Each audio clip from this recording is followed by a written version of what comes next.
Hey, what's going on, everyone? Welcome to the Over the Cap podcast. It is March 2nd, 2024, and this is Jason Fitzgerald. You can find me on X at Jason_OTC, or you can email me, jason at overthecap.com. You can also find me on YouTube at Over the Cap for the couple of times that usually it's just putting up these podcasts just in the video format so people can follow along with some of the stuff that I have on the screen. I got the camera actually running today. We'll see how long that actually decides it wants to work for, and we'll kind of go from there. Don't really have much in the way of a beer of the week for this week. We're still kind of recovering, so we've gone with the Mecole Ultra. That's never a good sign. We're still getting over a little bit whatever this foot injury is. I think I'm going to be out of basketball for a little while, so it's certainly getting much better. But, it's that same stupid leg that I tore the Achilles on years ago. So that always becomes a pain. So just decided to cut back on that while we go through the healing process. But figure we could do a little bit of light beer. That's not the end of the world, I guess, to do that. So that's pretty much it, for me leading up into this. Obviously, there's a lot of news going on with a lot of player releases. We don't have a lot of signings yet, and that's not too surprising. The cap rising really changes a lot of expectations for teams, for players, but, we'll get into that in a little bit.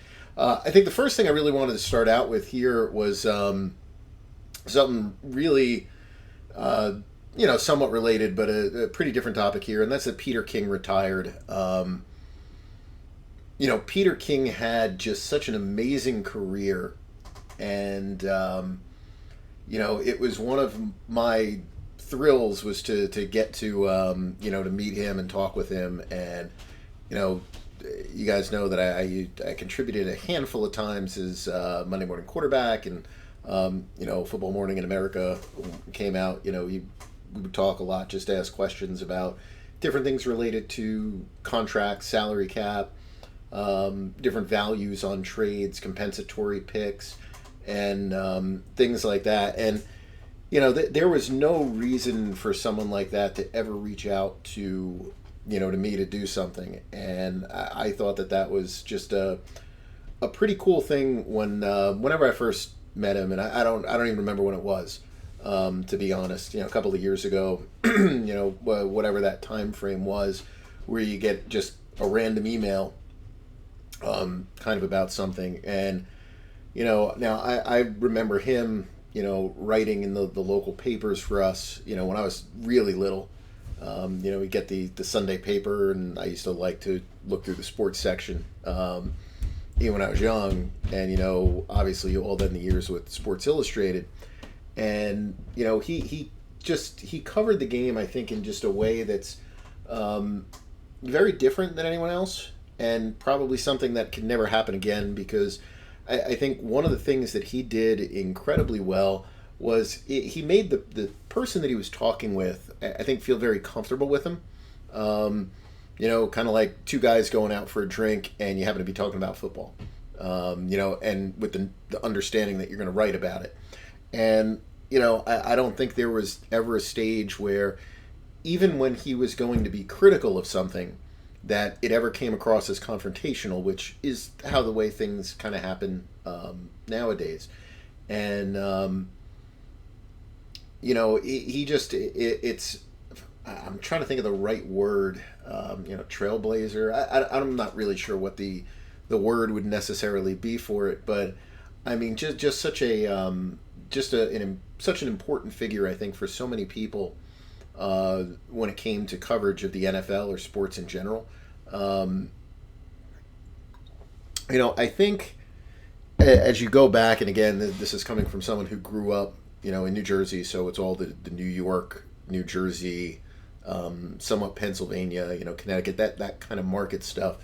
But, I kind of look at the three most important sports people, I feel like for us in our area, and I think in many ways on a national basis as well, was Peter King, in terms of the way that he wrote, the long form writing, the great content that he would give you discussing things with coaches, with players, and just getting you in those long form pieces where you kind of felt like you were in that war room as well. You're in the draft room. You're in there with that general manager when something is happening. You're in there with that player as he's preparing, to go play in the Super Bowl. And then in terms of the speaking aspect of it, Mike and the Mad Dog on WFAN 660 by us, which really was the big pioneer of what talk radio eventually became. Those guys kind of fell out over time, and they had their own falling out. Chris Russo still has his station, I guess, on Sirius. I don't listen to it anymore, but it was like that group, those three people, doing two different mediums. I think really set a path for just a lot of people learning about the different sports, wanting to work covering sports. Not that what I do is covering sports, but more analyzing and just having fun playing with numbers when it comes to sports. They just gave you a different way to think about it, discuss it, and obviously they all had access to a lot of, really good people. And it was never at the point where you felt like you were just doing puff pieces, right? It was not like, I'm not going to be critical of a certain outlet, but, by us, it's one of those things where everything is great with the coach. You get the coach on, it's like, hey, coach, you did a really good job. And, the game just didn't go your way. You might have lost 40-3. And, the toughest question you'll get is, what happened? And then the coach will say, sometimes these games get away from you. That's a good point, coach. But you move on to the next game, right? Yeah, you move on. And that's about as deep as it gets. And all these guys did a much better job when it came to that and, discussing the stuff. And, Peter King is probably one of the nicest people that I could imagine that you would meet that works in the NFL. I've been pretty lucky when it came to beat reporters. People ask all the time about like, oh, well, how did you, get your start kind of in doing this? And, one of the things that really helped with OTC, or like the little bit of stuff that I did before this, was, this great pool of young beat reporters that worked with the Jets at the time, that were willing to say, hey, wait, there's this guy online that has a website talking about salary cap stuff. We don't really understand it that well. He's got these numbers up here and he's kind of explaining stuff. And, you end up going at some point to the team and saying, hey, does this look okay? And they're like, yeah, it's pretty good. And, you get people from there reaching out to you and kind of working with you. In a sense, you're helping them and they're, kind of promoting the work you do. And, that extended beyond the Jets with, a couple of the other different teams. But, Peter King, there's just zero reason for him to be involved with doing anything like that. And, it was like, hey, well, what about this? What about this? You're doing good stuff. This is really cool. It's really neat. And, what do you think about this? What do you think about this? I want to write something about the Saints. You think you could, do a part of the column? Sure. Why not? I'll put a couple things together. It was way too long. It's like, I'm going to cut that down for you. Like, you go ahead. You're the writer, not me. But, just such a, just such a nice guy. And one of the things that I kind of found when, you see all the outpouring of,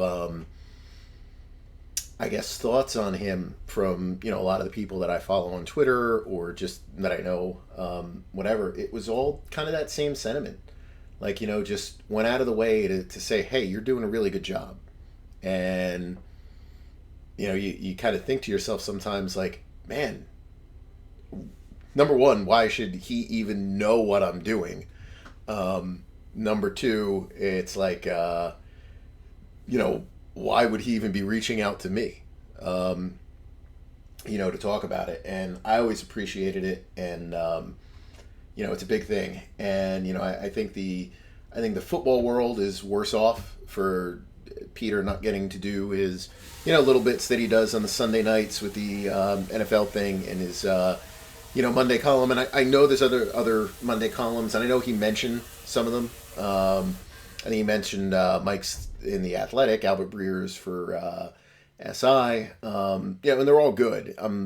There's nothing wrong with them, but I just, he was just a step above everyone. And I'm sure those guys will tell you the same thing, as well. And, so I was kind of sad to see him decide to retire, but, good for him. He's been doing this for a really, really, really long time. And I just think that's great that he helped out so many people along the way. Just to give them a platform, or just to, even if not giving a platform, just to give you encouragement. I mean, just to get a message, hey, Peter King here, just to get that little message of like, hey, you're doing a good job. I think that's really cool. Of the bigger people that I've met that cover the league, there's only been two where I've really gotten that kind of private message. He was one. There was another one who's also a really big name person, that put something out years ago, just on some of the work that I was doing. Like, man, this is great stuff, kind of thing. And again, just not something that you would expect. But of the people that come from like kind of that, that older generation Hall of Famer kind of thing, it's him and John Clayton. John Clayton was the other one, and I didn't do as much with John. Maybe a couple of radio spots with him, and a couple of times just talking for just a couple of minutes or whatever. But just such a nice guy and so complimentary of everything that was done. And just like I remember when he was like, there was a time when I was the only guy doing anything that was like contract and salary related, and he's like, this is so great to just be able to go on this and see something that you wrote or something that you're talking about, and get to talk with somebody about like these different things with the way the business of the league is going and all that stuff. And he was just another one that was just such a a nice guy. And that I think that's the thing that with Peter King that stands out more than anything, especially reading everybody's comments about it, is just, how nice he was and how he went out of his way to, where people use that phrase about, paying back or paying forward or however you want to be. He really did. He really went out of his way to, give that extra little pat on the back and say, hey, you're doing good things. And, I think he just, impacted so many people, just not just on a professional level, but on a personal level, in trying to help their careers or, bring a little bit more notoriety. It's just something that I think a lot of people, I don't know if there will ever be anybody like that again. But something people that, can strive to do, and it's one of the things when people ask me a lot about the salary cap stuff, and I know I can't help out as much as I'd like. My schedule is just too busy with stuff, and it's unfortunate because I wish I could. I always talk about getting a class together, and one of these days I'll probably put some sessions together, but that's not the same as being able to kind of work with somebody hand in hand with that. I had a little bit more time in the past to do some stuff like that, but I think that this is one of those things where when people ask about that, and I always say, be active on Twitter. And I know that can be a kind of a touchy subject these days because of the owner of the platform and, the way some of that stuff has gone. And, you can filter out a lot of the noise. Look, some of the nonsense that pops up in your timeline with the, the silly, hey, check out my bio, or hey, wouldn't you like to take a look at this with the censored picture, kind of stuff, that pops up there. That's obviously something, and I understand that, some people just are completely against anything that monetizes something that goes to the owner of that. But, it still is if you can filter out that stuff, it's still a very good platform for meeting people and discussing things with people. And one of the things that I've always found is that the people that work in the quote unquote analytics community, whether it's, if you want to call it the Twitter analytics crew or whatever, maybe I'm a fringe member of that or whatever it is. I fall in the little bit more of the strictly cap category. But you do meet a lot of really nice people, and it's people who are very willing to share ideas, discuss things that you write about, discuss those kind of things, share them with, your followers or whatever.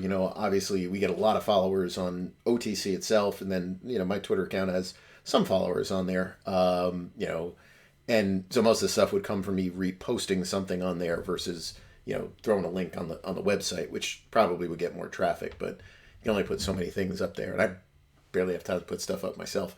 But it's like that community to me is always willing to engage, as long as you're willing to engage and, not be ridiculous with it. A lot of the stuff that's anti-analytics or whatever there, it becomes ridiculous. Some of the comments you get, but otherwise, you do get a lot of good discussions on there, and I think a lot of people who have been able to, really improve what they do, and you can see it, just from a salary cap perspective. People that I talk with, and I'm not talking about people that now work in the league or anything like that, but just people who are writing about it, and it's like, it used to be someone that, would ask questions, whether the questions were on Twitter, whether the questions were on email, whatever. No, you don't really need to. You go to the website, you check out something, you get it. You understand it, just from some of the stuff that we've done. So, I encourage people that, I don't know if the writers will ever be like Peter King, but I'd like to think that the little small groups that we have out there, that have a little bit of a reach, would always be inviting and trying to, certainly help people out when it comes to writing about very specific topics that would be relevant to our groups. But, just in general, I just really wanted to start off talking about it because it was just just such an amazing career that I thought that was just something I wanted to talk about. If you didn't want to listen to it, I'll try to put a timestamp at least on the video so you can fast forward over it. If you're on the podcast, sorry, you're out of luck. You had to listen through. Hopefully that's something you can fast forward through easy and get through that. Anyway, let's see where we're at with salary cap stuff here. Free agency is right around the bend. We're in the combine right now. Obviously, I didn't go out to the combine. Haven't been there in a little while now. Just too many things going on at home. Combine is a lot of fun. You meet a lot of people. There's a lot of things to do there. If you are someone who is a student and you can afford to go out there and stay in Indy for a couple of days, I'd highly recommend it. You have a good chance to network out there. Very busy schedule, very packed schedule, but you can meet a lot of people. The teams don't send as many people out, but it is the one time of year where you can pretty much get meetings with teams just as long as you are somewhat interested in pursuing a career in something. That is one of those areas when it comes to football administration.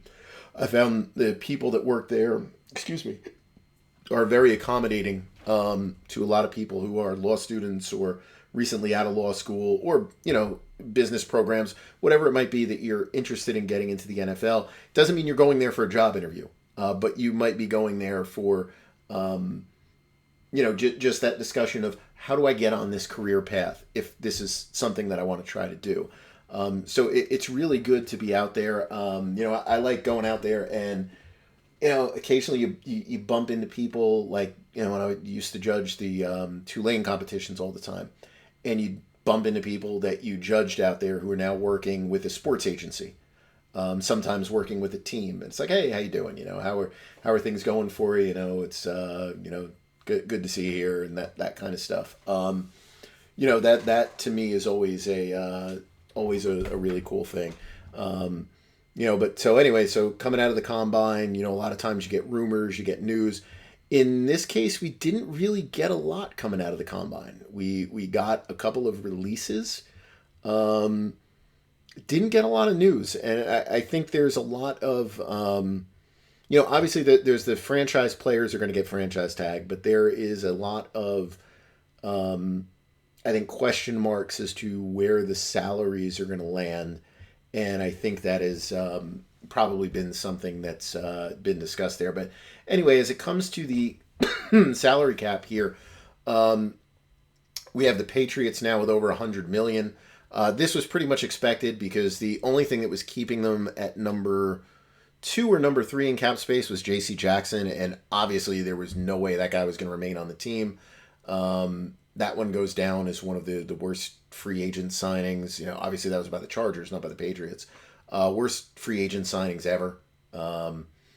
Look, I didn't expect it to be that bad. When they signed that deal, I probably gave that a good grade. I thought they got good value on that, and he just didn't fit, wasn't healthy, and when he was healthy, they didn't even want him on the field. Ends up in New England, didn't work there either. There was no recapturing the magic. I would not be surprised if the next stop for him is practice squad. I'm not even sure, given the way things went with the Chargers and the Patriots, that he'll even get signed for the vet minimum.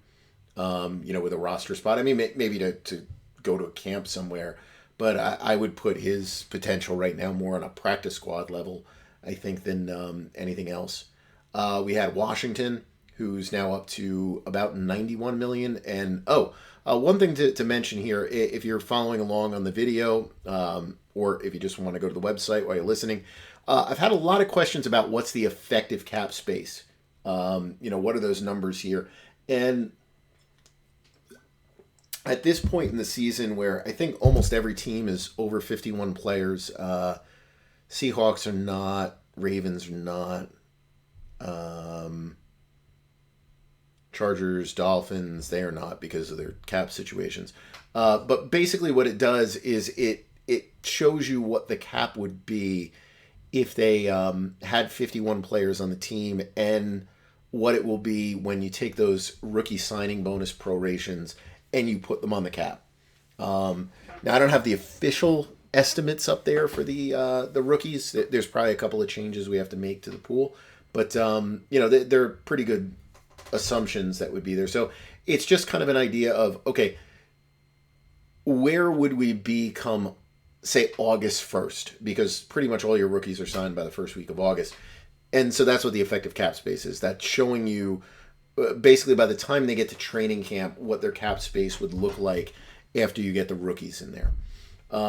So Washington does 3 releases. So they release Charles Leno. We've got this over here. Charles Leno, Logan Thomas. Those are the 2 big ones that they do. Leno, he was in our free agent report for that team. So was Thomas. I think we expected both of those guys to go. They're veteran players. Leno's injured. Sounds like Thomas might be as well. So both those guys will probably get injury protection. But, the Washington is at a point where they're basically going to be tearing things down to try to rebuild up. And you're not going to do this with some of these older players. Leno had... You could probably make an argument that Leno... and I'm sure I'm missing somebody... But I remember doing something looking at basically excess value that came from a pick. Leno he's right up there with some of the biggest players, because you're talking about a 7th round pick who had this big long career, ended up with a pretty lucrative contract with Chicago. He was around, let me see, I have it written here, $9.25 million a year. And remember that's at a time when contracts were much lower. And then got to 12-5 with Washington. For when you're talking non-quarterback, I mean, this is as good as it gets for like a late pick. I mean, this was a tremendous career. I think it's going to go unnoticed, but if you go round by round and you say, well, who is the latest pick who's given the most value? He's way up there if we're looking at the rookie wage scale era. he's way up there as one of the biggest success stories that there is. Logan Thomas, long career. Started off, I believe, as a quarterback. He, bounced around the league a lot and, ends up finding that home in Washington. Washington rushed to re-sign him. It ended up being a failure. He was already a little bit older, and, he was probably not as accustomed to playing that position all the time. His body broke down pretty quick. Availability was always a problem with him, and he never duplicated that one season that he had in 2020, 2021. Let's see. 2020 was the year that he had that. So they move on from him, and those two moves save him about $14 million in cap room. Now, the other move that was announced is that they're going to release Nick Gates. He will not save them any cap space. My guess is he will not be a post-June 1, though they could do it. It doesn't matter. They have so much cap room, so it's really up to them. The reason that his release was announced as you're going to be cut at the start of the league year is because he has guaranteed salary. So the way that it works is if you have guaranteed salary, it immediately accelerates onto the salary cap. And we're still in the 2023 league year. And about a week after the season is over, everybody carries over all of their salary cap space to 2024. So technically, all the books for 2023 read that you have zero. So you can't cut a player that would cost, close to $2 million to accelerate into 2023 when you have no room. So you have to wait until June 1st. Sorry, not June 1st. You have to wait until the start of the league year to cut the player, even just on a regular cut. So that's where they're at. So those two teams are far and away the leaders in cap room. Bears right now are at about 78 million. Titans are at 76. Colts are at 71. Texans 70. Cardinals 57. Lions 52. Bengals 48. So those are your top teams. And then on the bottom of the list, we've got the Bills, who haven't done anything yet, at 41. And I'm going to be critical of the Bills here. Not because they haven't done anything. I'm just going to be critical of their general manager, who, he got that job, was it 2017? 2018, 2017, something like that. And I remember first year he had that job, he had such an awful salary cap situation to navigate. This was the Tyrod Taylor contract, Marcel Darius contract, just awful stuff on the team that he had to work his way through. And he did it. And I still remember saying that first year, I'm like, this guy needs to be executive of the year because, he's doing things that are just terrific in the long-term interests of the team. That's changed in the last couple of years. And, they've gone into this mode of, I need to, what I'm considering is maximizing my chances of a Super Bowl. And, realistically, your chances of a Super Bowl are pretty much going to be the same no matter what. Josh Allen is what's driving, he's what's driving you towards a Super Bowl. The other stuff that you have there, you need better drafts. I mean, you need your draft picks you need some young guys to come in and contribute more, to really help that outcome of that team. And you need to get your salary cap in order so you can bring in some guys to fill some of these voids. And I've got him going on PFT Live, I guess it is, and basically saying, the increase in salary cap saved us. And it's like, yeah, I mentioned it last week. It helped the Bills, it helped the Saints, helps the Dolphins, the teams with the really bad cap situations. But, I'm listening on this, and it's like, it saved us. And then he's like, yeah, so maybe we don't have to restructure a guy, or, maybe we don't have to cut a guy that we really want. And it's like, man, you've got to start cutting guys. You can't keep going with this same group that doesn't win. Like, at some point, you get to the point of roster negativity to where instead of, extending the Josh Allen window, you're hurting the Josh Allen window. That's what happened with the Saints with Drew Brees. You had Drew Brees in his prime going 7-9. And he went 7-9 because their salary cap was a mess and they signed bad free agents. The signings did not work in New Orleans. And you had this terrible salary cap fallout as well from those. They basically were, they lost in that period. If you go back and you look at their dead money in those years, they essentially were a whole year of salary cap space over like a 3-year period went to dead money. And, while Buffalo is not going to take that dead money right now, there's probably going to be a year where they do it. But in reality, these players are dead money. Von Miller, yeah, it's an active cap charge. He's dead money at this point. It doesn't matter if he's on the field or not. It's now his contract is such where they really just can't walk away. But there's other players where that's the case. And, to be out there saying like, yeah, this gives us more flexibility, and you just figure it just means they're going to add, some guys here and there that probably aren't going to make a difference. And it's like, why compromise your future? And I kind of get it. You go back to, comments that he made about trading up for Josh Allen, and it's like, well, look, here's my thought process. And this is one of the problems with, I think, any kind of long-term planning in the NFL. It's like, well, what's my thought process? If we screw up this pick, I'm getting fired. So what do I care?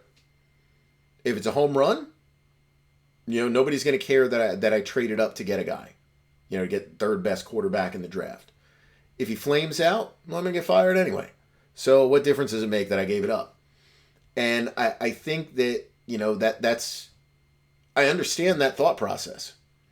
And at the state they're in now, I can understand the same thing because he probably figures if they don't advance much further in the playoffs, he's going to get fired. But, it's just not the way to run a team. Really it just isn't in my mind. So I'm disappointed in the way they do, in the way that they're running stuff, because this just wasn't what they were when they got there. And maybe that's just the difficulty in the league. That's the difficulty of being in that position where you do get that close and you're chasing it, and you lose that focus, you lose that sight of, what made things work. And I think that's kind of what's going on with Buffalo. Miami. Miami's at 32 over the cap. They haven't really done much anything. No, I shouldn't say that. They did release a couple of guys. So they've started doing a little bit of their house keeping there. Chargers haven't done anything. I think they're figuring out exactly what they want to do. Same thing goes for the Broncos, who are 16 over. It's just a matter of time before they start doing stuff. New Orleans has made it to 17 over at this point. So if we pull up the Saints, I'm always amused by this. And, you always get the, how do they do the magic? It's like, it's not even magic. There's no magic. Anybody can do it. You can go to our calculator page and I can show you everything that they're going to do.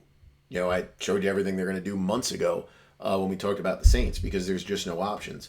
But, it's like you get here, so we get past these couple of guys and, minimum salary, that's a voided out deal, minimum salary.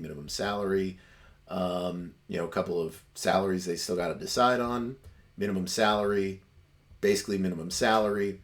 So, they're just in that point, where you're getting minimum salary after minimum salary after minimum salary, and then figuring out, what are the contracts you touch next. Ramczyk, there's talk of, injuries and retirement. Alvin Kamara, maybe that's somebody you move on from. Demario Davis, probably going to play one more year, but you never know. Taysom Hill, just terrible contract. And so you're going through these. Now, the one that was interesting is they said they're cutting Marcus May. And what I found interesting with this is the way that it was written. It sounds like he was informed that he would be cut at the beginning of the league year, which means he's not going to get cut until, the 13th or 14th of March.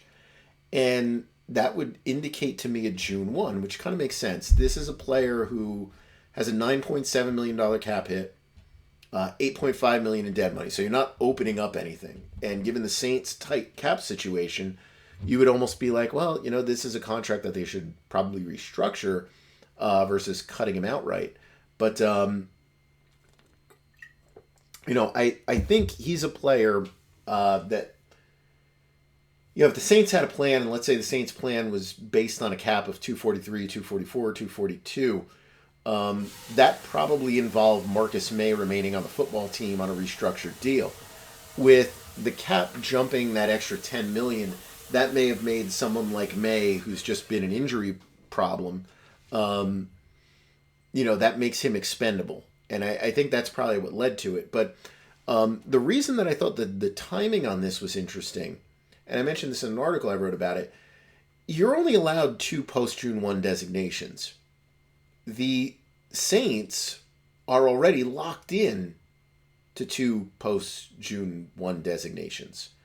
You have Michael Thomas, whose contract is structured to be a post-June 1.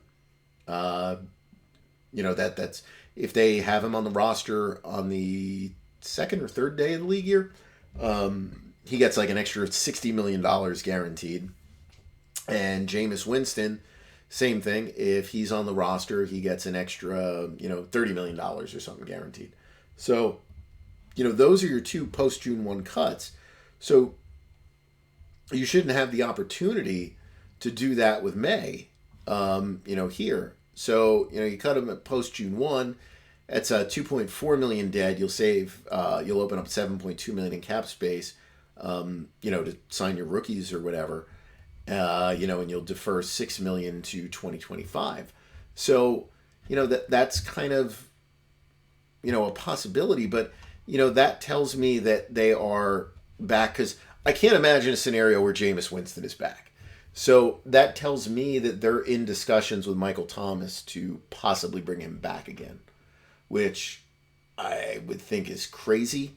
At this point, I would think you just let him walk. But the fact that they didn't release May yet and they told him beginning of league year, that tells me they're still holding out hope or the thought that they're going to bring Michael Thomas back. I don't think it'll be Jameis Winston. I think it'll be Michael Thomas of the 2. But obviously one of the 2 has to be in some kind of discussions to come back. Because otherwise you just would have released Marcus May outright, because you're not going to get somebody to trade for him. That $7.5 million next year? No way. He's probably a $3 million player with, incentives giving you an up to value to something.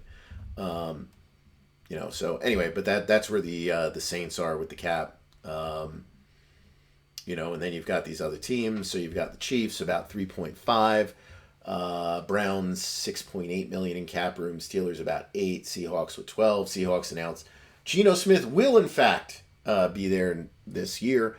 I'm gonna assume that meant they shopped him a little bit at the combine and there were no takers, so they quickly just said, "Hey, look, you're gonna be here next year, no matter what." So. That kind of is what it is.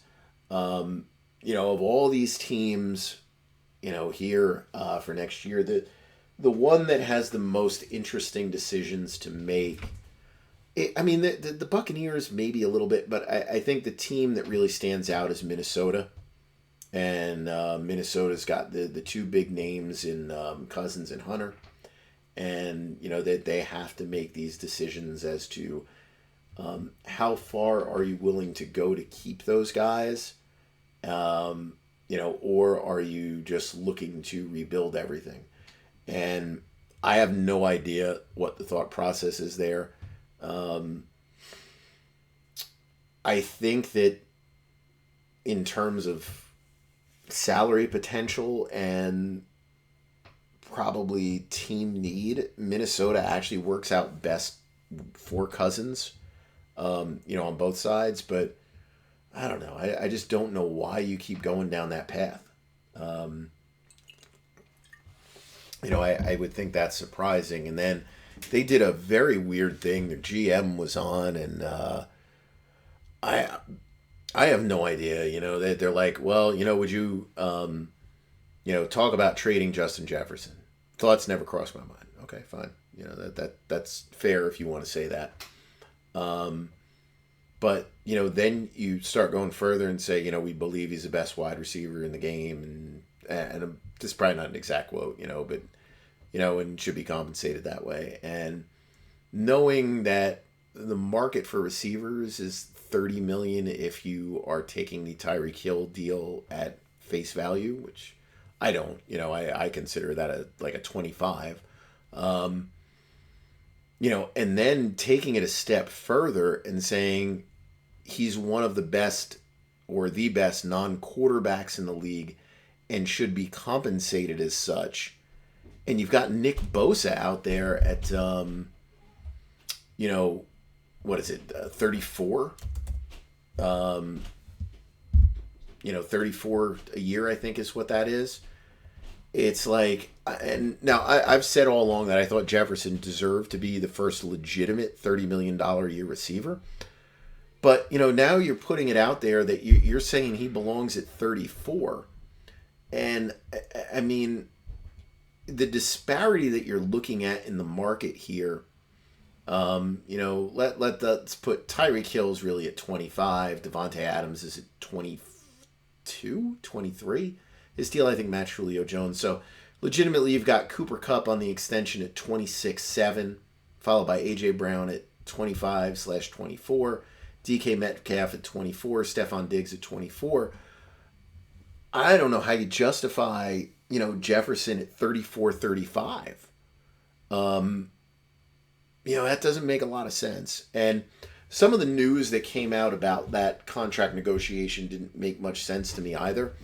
I think it was Florio that was putting out there that, they refused to offer fully guaranteed money beyond the first year. And maybe by first year, he means 24 and 25. Because while it is true that the Vikings do not typically put guaranteed money in the second year of a contract, not counting the quarterback stuff, they did it for TJ Hawkinson. So it's like, if you did it for TJ Hawkinson, you have to offer it for Justin Jefferson. Like, you can't claim that it's some kind of team. This is the way our team operates, when just last summer you did it for your tight end. So, obviously, I think that would be the case. Now, Hawkinson's money that's guaranteed is, old money year, which would be 2023 for him, plus first new year, which is 2024. So maybe, we're talking different languages sometimes with the contract stuff. That might mean they're offering him guarantees in 2024, 2025, but not 2026. That would fit in with them. But I thought that was just kind of a weird message that came out, that they weren't offering guaranteed money. And maybe that's what led to that, those comments being made. But, that was... that was really taking the legs out from your contract guys when you start saying stuff like that. I didn't like that at all. From their perspective, if they want to keep him, fine. That there's nothing wrong with that. He's a great player. But you don't have to, really leverage yourself out. I think with making those kind of comments because you were upset at some of the other comments that came out, because I think that's the only reason that you would be making comments like that.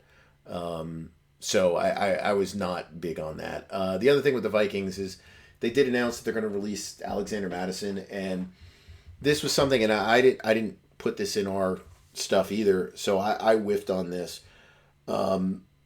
Last year when he signed a deal that was reported everywhere as being guaranteed for 2024. I think that it was a $3 million guarantee. Let me look up Madison here.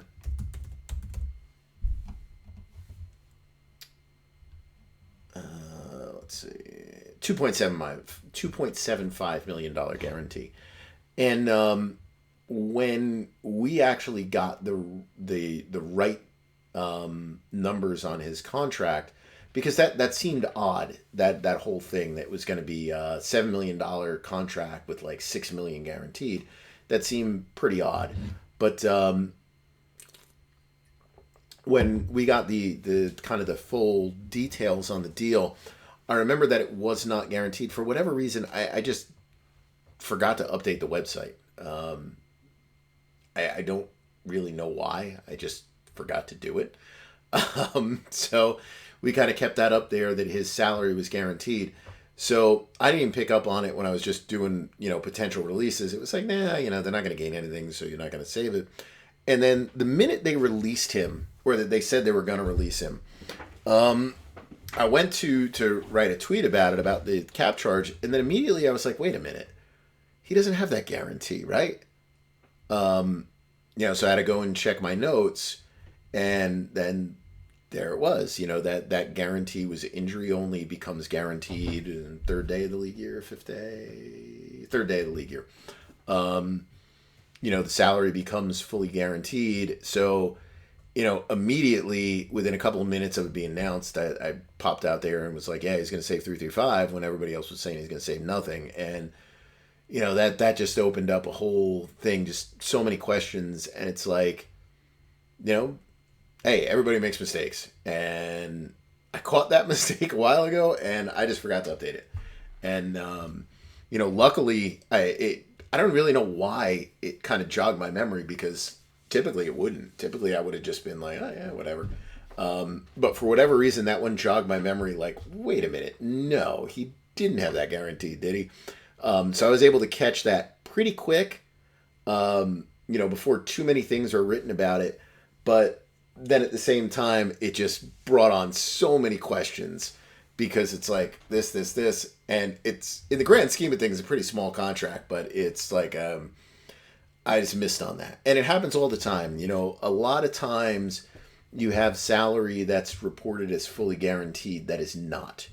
I was updating a very big player contract just the other day, and, came across stuff where, again, it was every report on that deal was everything guaranteed, everything guaranteed, everything guaranteed.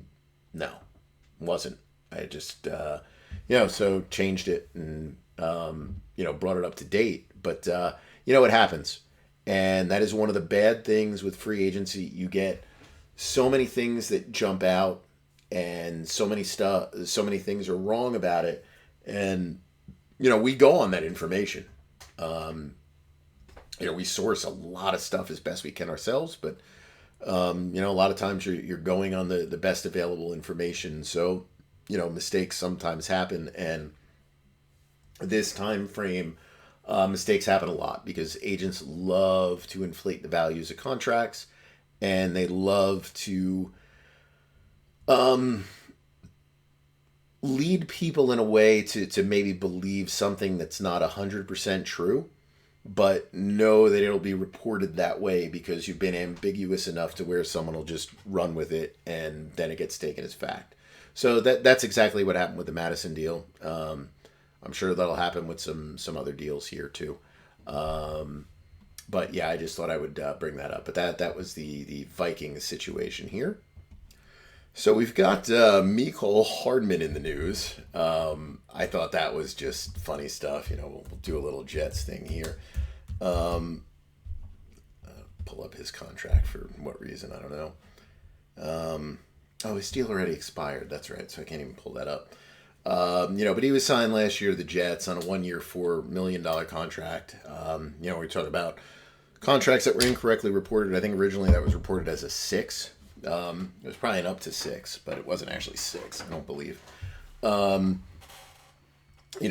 goes by as a horrible signing for them, just because who would have thought you're in February and you're getting dragged through the mud by Mecole Hardman.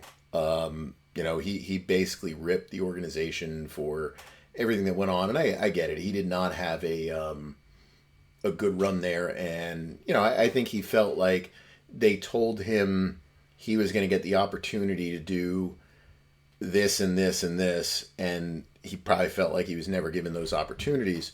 But the thing that caught my attention, and I think it was Rich Cimini was the one that posted the little transcript from, I think, the video that he did, or the interview that he did.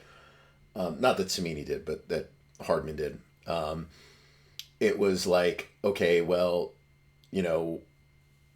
gave a story about the game where he wouldn't go in against Chiefs, and then he's like, no, I got to tell you, I was already checked out for like 2 weeks before that.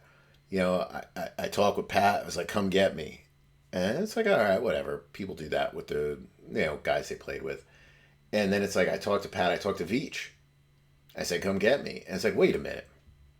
As soon as I read that comment, I tweeted out there, if I'm the Jets, like, I'm looking into this. Like, if I didn't give this guy permission, like, how in the world is he talking to the general manager of another football team who I end up trading him to after I've prepaid his entire contract? And, I put that tweet in there just as a response. I didn't even repost it. I got a lot of replies from Chiefs fans, angry Jets fan. It's like, when have I ever been that negative even on the Chiefs? I mean, I don't think I've been at all. I like the Chiefs. My son and daughter both like the Chiefs. My daughter, obviously, because of the Taylor Swift thing. Jacob likes a million football teams, but I did get him a Chiefs football the other day. So he does have a Chiefs football now. But, they got very upset about this. Like, oh, well, tampering. It's the player that reached out to the GM. It's like, do you think that's allowed? Like, if you do that, the GM is supposed to come back at you and basically write you a letter. I don't know if they have to inform the league, but basically informing you, like, look, buddy, you can't be contacting us about a job. You're under contract to another organization. Like, that's got to go to the player. That's got to go to his agent.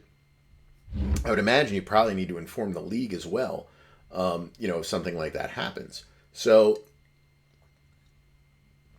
the timeline that's implied is that, he very quickly realized that he wasn't going to have a role with the Jets. And so his thought process was, I want to go back to Kansas City. They need receivers. I want to go back there. They'll at least find a use for me. And it's a good situation versus what was a toxic situation in New York, where things were just, snowballed as soon as Aaron Rodgers got hurt a couple games into the season. So, the way that timeline worked is like, I talked to the guys in Kansas City and said, I want back. Like, is there a way that you can come and get me? And then you fast forward to them playing Kansas City, and he refuses apparently to go into the game to return punts, saying he's got pinky injury or whatever. And, that he's got a personal problem with the special teams coordinator. I think at least that was the one that he had a problem with. And was like, yeah, I'm not going into the game for that guy. And, again, now you turn around and you've got that same team that supposedly he talked to now reaching out to you saying, hey, what do you think about trading us Hardman back?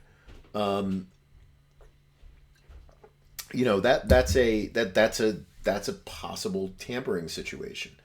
And I was not surprised in the least that Joe Douglas did come out and say he found those comments to be interesting. I think was that the thing he peculiar? I don't remember the exact word that he used, but it sounds like the Jets will at least have the league inquire about it. And I would not be surprised if they end up getting a late draft pick from Kansas City for it, because even though he tried to walk it back and claim that never happened, it's like he certainly said it. So now he's going to have to claim that didn't happen. And so I would imagine that all this came out. This is going to hurt his chances of re-signing anywhere unless he goes back to Kansas City. Now, then stuff just went overboard, and obviously a lot of the guys on the team did not like him, and he didn't like the guys on the team. Basically people saying that he was leaking game plans to other teams. I don't believe that for a second. One, I don't really know what that would have helped. I mean, the Jets were terrible, offensively. I don't even know how plugged in he would have been in on whatever game plans there really were. And let's be honest, the Jets didn't have much of a game plan most of the time. You'd also assume that he leaked those game plans to Andy Reid. Multiple Super Bowls, incredibly long history in the league, that you think that he would be like, yeah, I need this game plan for my old wide receiver. That makes sense to bring that in. Like, no, come on. So I think that is pure speculation on the part of the guys on the Jets, and people just ran with it because it became a juicy story. So I don't believe any of that whatsoever. and I'll blame him for being upset about that. But he made these other comments, and now he's got to deal with that and whatever fallout is there from it. So he's basically going to have to say he was just saying stuff to say stuff, to try to get out of it. But I thought that was a pretty big negative there, and I think that's opens up a real interesting situation for Kansas City. And it's certainly not going to be a high pick. You're not talking about anything that's a high pick, but I would not be surprised if the Jets get awarded a very late draft pick for the way that this whole situation unfolded. The other thing on the Jets news front was a mention of Elijah Vera Tucker. And, they said they're going to keep him in one position. But, the other thing was that I guess they're going to wait until after the draft to make a decision on his option. That's not unusual.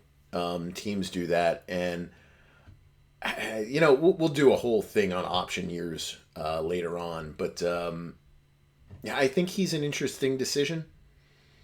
He gets the lowest number, which is probably around 15.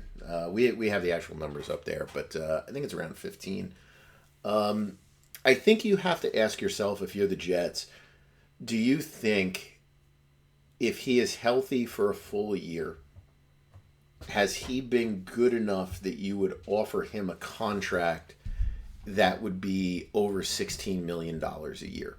And you can look at, I'm just looking at guards here. So the guards over 16 or 16 and over, Tooney, Bitonio, Jenkins, Nelson, Sheriff, Martin, Lindstrom.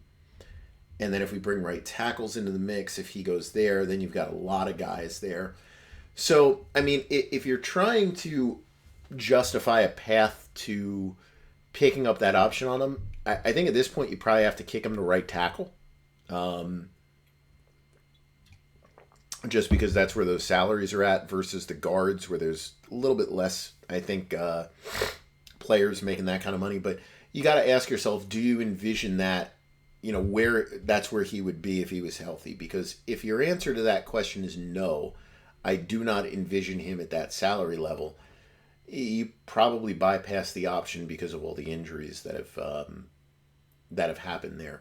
So, I think that'll be an interesting one, but I don't like the implication, the implication is if we draft somebody, we don't have to pick up his option. I don't really like that implication. I think that those two factors should be independent, especially when you consider the Jets need four linemen.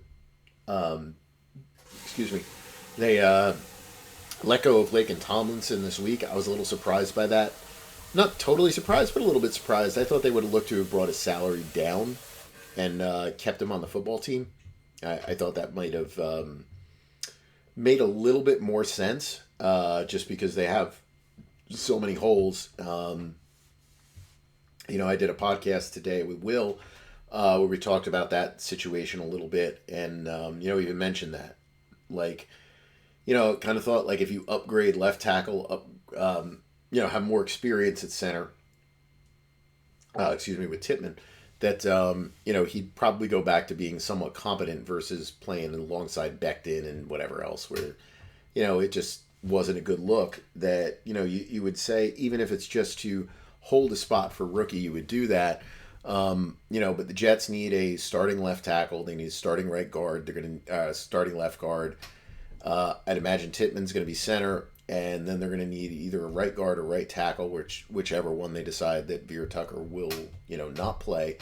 And given Vera Tucker's injury history, you have to get an adequate backup, who can play whatever position he's going to be at. You cannot count on him. And I know you can say that the injuries seem to be fluke injuries related to playing in Denver, but you can't go into the season and say, after 2 years in a row where you've got some kind of big injury like that, I don't think you can go into the season and just simply say, well, yeah, we're good at that position. We don't have to worry about him. because the injury history is just there that you've got to worry about that. All right, let's do our Q&A here. Let me just pull up. Let me see if I can get my other computer here to work. I see Jacob has some kind of game stuff on here. I'm surprised he has not made his way down to try and do Fortnite in the background. I think he was looking to do Fortnite.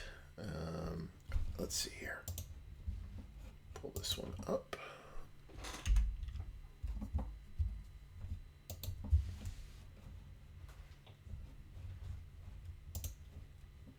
All right, let's see. Podcast questions. All right, let me see if I can go back here. Okay, so I know I had a question from last week.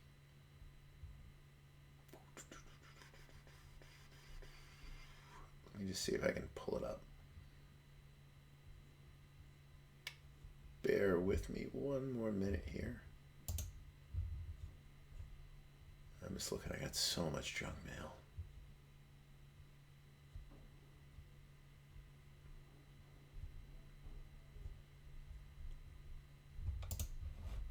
Okay, this was from Mark. All right. You said during this week's podcast to re-email this to you. Won't repeat the whole email. But I want to see where the excess dollars in high-spending teams would show on salary caps. I added up dead money if each team traded every player. Came up with Patriots at 60, Saints at 300 million, Eagles at 400 million. My thing was the Patriots have spent 60 million above the cap, while the Saints have spent 300 million over the cap. Just curious if that's a reasonable way to find the money. Yeah, I mean so that method is pretty successful in terms of just seeing, where that money has gone. And so, every year, and this year for the reports, I mean, we did that as well, where you have future sunk costs. And, that basically is a snapshot, is almost kind of saying how much money has been pushed into future years, right? Those are costs that you can't get away from. Now, the Eagles number is probably a little bit off only because the Eagles do some wacky stuff with these option bonuses. We're very slowly updating because of them in Cleveland. The way that we account for option bonuses to get the trade numbers and certain type of cut numbers to look right for the players. So if you do see some errors, like I know apparently we had an error with Stephon Diggs, somebody alerted me to, so I was able to get that fixed. That changes some things. But the big thing is, when you look at the Eagles right now, some of that prorated money is options that are not yet exercised. So it's correct in seeing ways things have been done, but a little bit different in terms of saying, we spent X amount of dollars over the salary cap. This is where the money is. It's just that one is a little bit different, but otherwise, yeah, that's a good way to look at how teams have structured deals or how they've really pushed things. Is to do just that, and that's why occasionally we'll do these posts or different looks at things where we look at future sunk costs, and that's kind of what we're looking at with those future sunk costs is looking at that. All right, let me take a look here. I know we've got some other stuff here. Give me a second. My email just decided to jump around. All right, here we go. Okay, so that was from Mark. Let's see here. Contact's starting to bug me a little bit here. Always something that happens as the evening rolls around.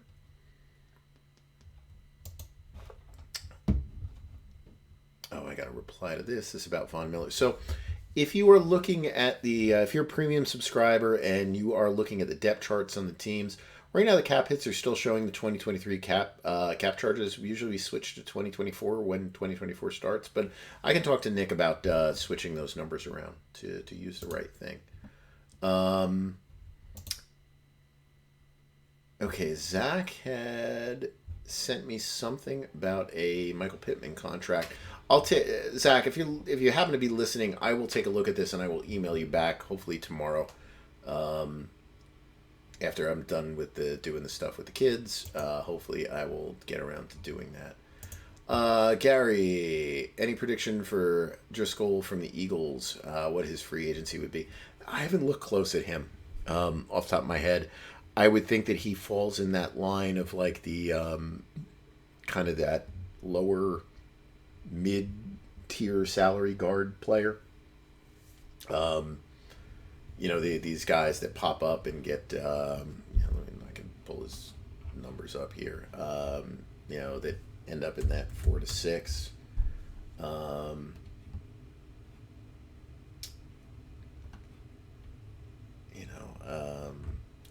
Stats, let's pull those up.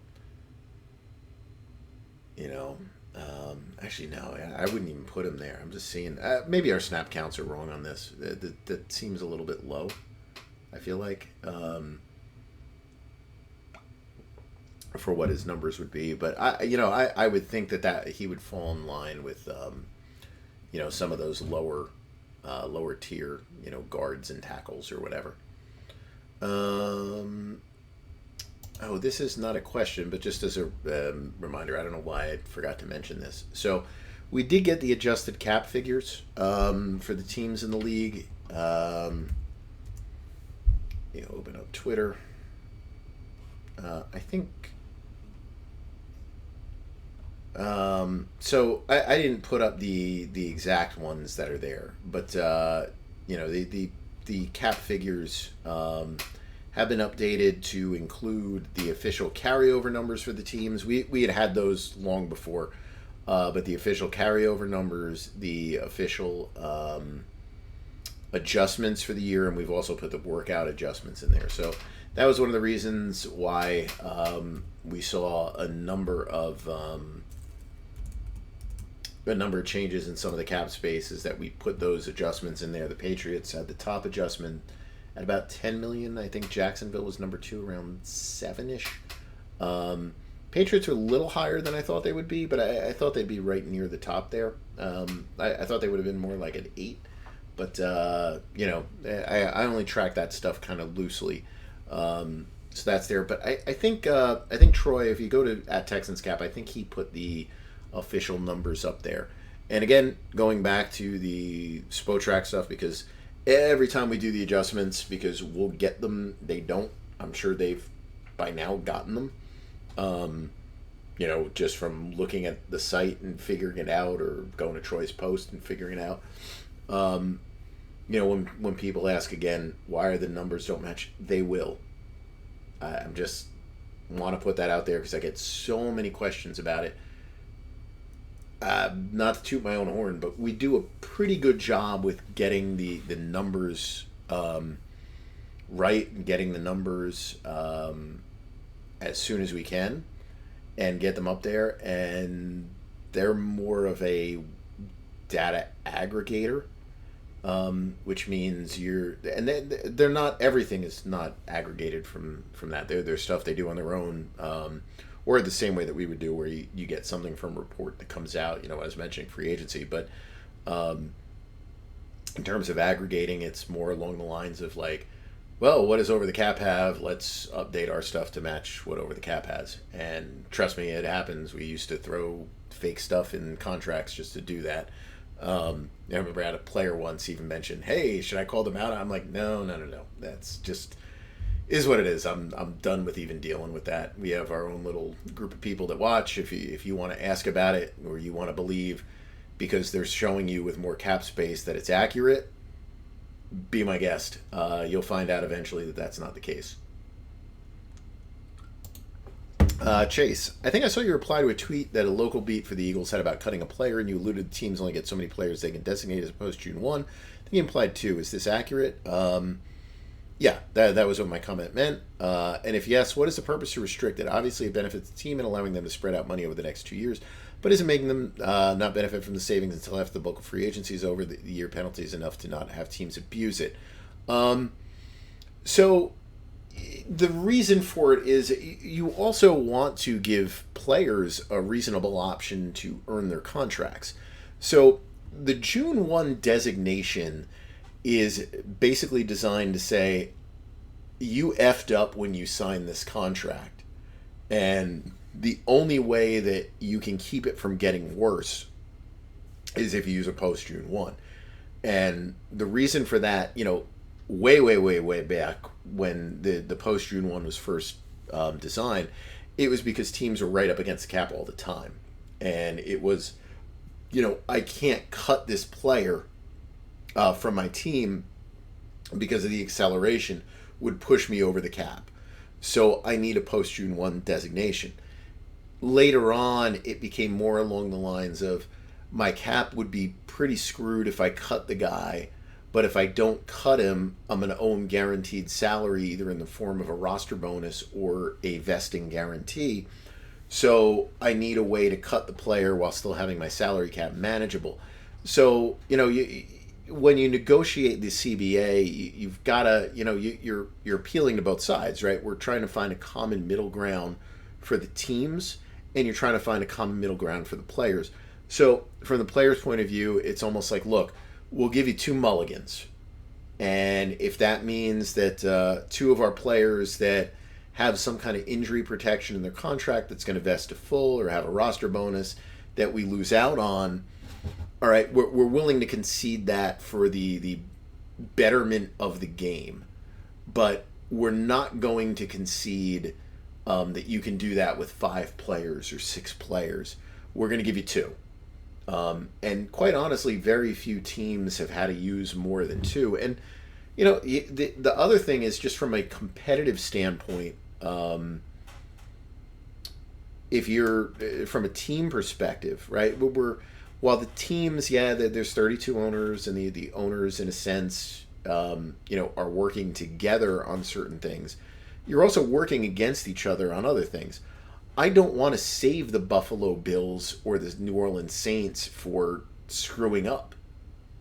Like, why do I want, if I'm the Jets, why do I want the Bills to find a way to better salary cap compliance by getting having an avenue to release players as post June 1s and putting themselves in a better position, maybe not in 2024, but in 2025, 2026. I'd rather that they get hurt by their bad decisions. And, again, for that, it's like, I give you the 2, but I'm not going to give you more than that. So I think that's I think that's kind of the reason why you limit it to 2. And it's very few teams that use 2, so I think that's okay. Max, would you trust Joe Douglas to trade up in the top 10 if a quarterback starts slipping that the organization is high on? I understand it's smart to always invest in quarterbacks, but I worry that he and Saleh could be fired before the quarterback ever gets on the field.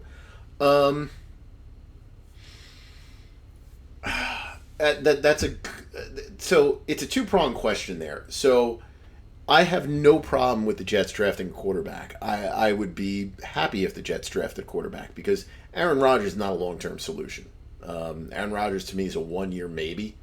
Maybe it'll be around 2 years, but I think it's a 1-year maybe. But would I trust him? And the answer to that is no. I don't think Joe Douglas's track record is good enough to where you would say, okay, it makes sense for him to trade, let's say, a future number 1 pick, to bring a quarterback in. I don't think that that I would trust him to do it, but at the same time, and this is why I wouldn't be against it. My thought process always on this stuff is guys that are graded in the first round are graded in the first round for a reason. And if we look historically at the draft, and this is one of the things that annoys me when people get annoyed with, like, hey, I'm doing all this scouting, and you're telling me these numbers on the draft, and you're screwing stuff up. You're just wrong, because this guy is so different. He's so unique. He's so this, he's so that, whatever. They do good at their jobs, on any normal year, the players in the first round are better than the players in the second round. The players in the second are better than the players in the third.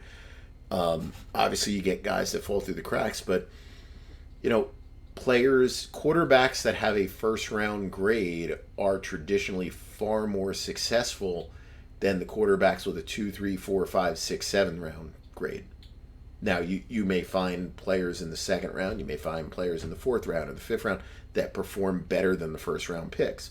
But, that's out of 20 players that have a fourth round grade that one of them turns into like a big star. Whereas if we look at guys that have a first round grade, maybe it's 50% of them or 40% of them have a productive NFL career. So if somebody has a high grade, and that's kind of a universal thought, part of the thought process is, well, the league has placed this guy there, and investing in that quarterback, as you said, is important. So I can justify the trade from that standpoint. But in terms of pigeonholing a next GM kind of thing, yeah, I don't know if I'd really want Douglas to do that. But, you should...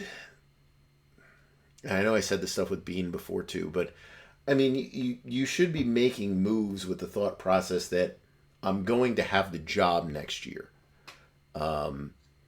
So if Joe Douglas thinks that it would be a smart move to trade a number one next year to get a quarterback, I think I'd be okay with that. I think what you wouldn't want was, and I think this is more the thing with Bean, where you start making decisions that don't really even make sense, for you in the future. It's more just like, I need to do whatever I can to save my job.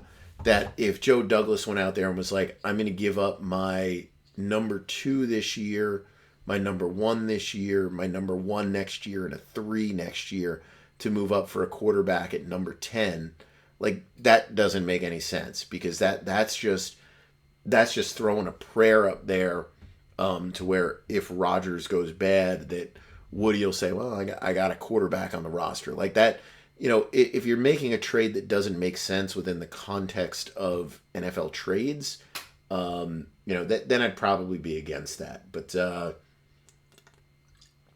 But no, in no way, shape, or form would I be like, oh, well, he knows exactly what he's doing, so I have a lot of confidence in him, identifying this quarterback. Let's see. Michael has a question. I've seen multiple statements that are all over the place from the media about Jason Kelce's cap situation and scenarios. Is it correct to say if he retires, the Eagles will June 1 him, and he'll have 8.678 in 24 and another 16.4 in 25? All right, let's pull up Kelce.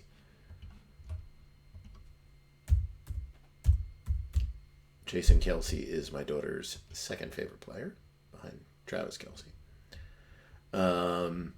Okay, so the way that his contract works right now is his contract is designed to basically allow him to retire and have the cap work out just like this. So what you see here, he has a base salary of 1.5. He has a signing bonus of 8.678. Cap number works out to $10.178 million. So that's essentially close to as low as it could go. At that point, you would move that to a June 1, so they would carry him during free agency at 10.1, and you have $8.678 million in cap charges in 2024. Then you would have deferred to 2025, exactly what you have there, I believe. Yeah, $16.438 million in 2025. So if he retires, this is how his contract is set to play out. Now, this is one of those contracts that they would actually physically carry until June 2nd. Again, the Eagles, the Eagles released Kevin Byard this week, and there was talk about, well, why didn't they June 1 him? The Eagles are already set with their June 1s. They have contracts just like the Saints that are already designed to be June 1s. And I believe for them, that's Fletcher Cox and I think Brandon Graham. So unless something changes, those guys are their post-June 1 designations. Jason Kelsey would be I'm retiring. Okay, well, we're just going to keep you on the active roster for cap purposes. Don't worry, you don't have to come to anything, and no OTAs. But June 2nd rolls around, and then we cut you. Because if they keep him on the roster by June 3rd, he's another one that he gets like a $60 million guarantee or something like that. Now, if he does not retire, they have to renegotiate this deal. Like, he's not playing this year for 1.5. He'll play for probably like 15 or 14. That's what he earns every year. So you would see the prorated money change. Let's say that you gave him I'll just make it easy. Let's say it's a $60 million deal. That's probably a little high, but $15 million signing bonus, $3 million each year. So that 2025 number that you see now is $7.278 million in prorated. That's going to be about 10.3. And they would structure the contract the same way, where we'd have a minimum salary in 2025, to allow them to June 1 him. So you'd be looking then at, $10.3 million dead money in 2025, probably carrying him at, like 11.5 or so during free agency, and then deferring 9 plus another like 18 million in cap charges to 2026. So that if they want to keep pushing things with him, that's the way that's going to work. But you're going to need to redo his deal if he's actually looking to keep playing. So don't look at this as 2024 being an option. To play at a cap number of 10.178 and a salary of 1.5. No, this is a pure placeholder contract to have in place in the event that he retires. It'll have to be totally renegotiated if he decides that he's going to come back again in 2024. All right, let's get into our Twitter questions here. Then we can call this a night. All right. All right, we got a couple of questions here. All right, let's scroll down to the bottom of this.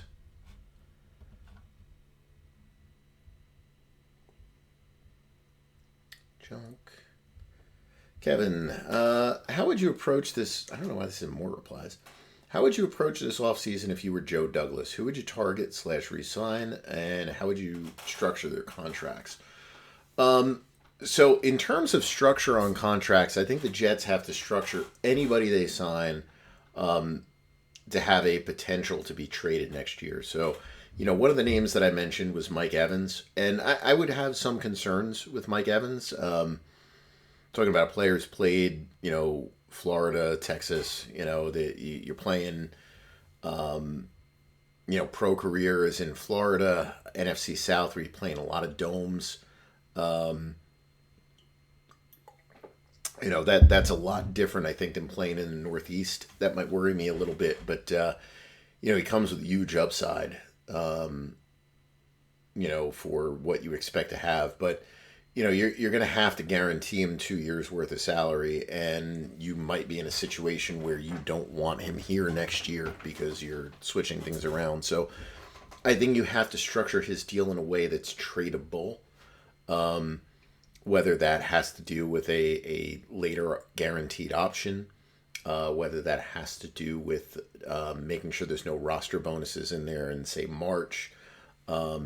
You have to do something to structure the deal in a way that you might be able to trade it to another team the following year. And I would say to do that with anybody that you sign.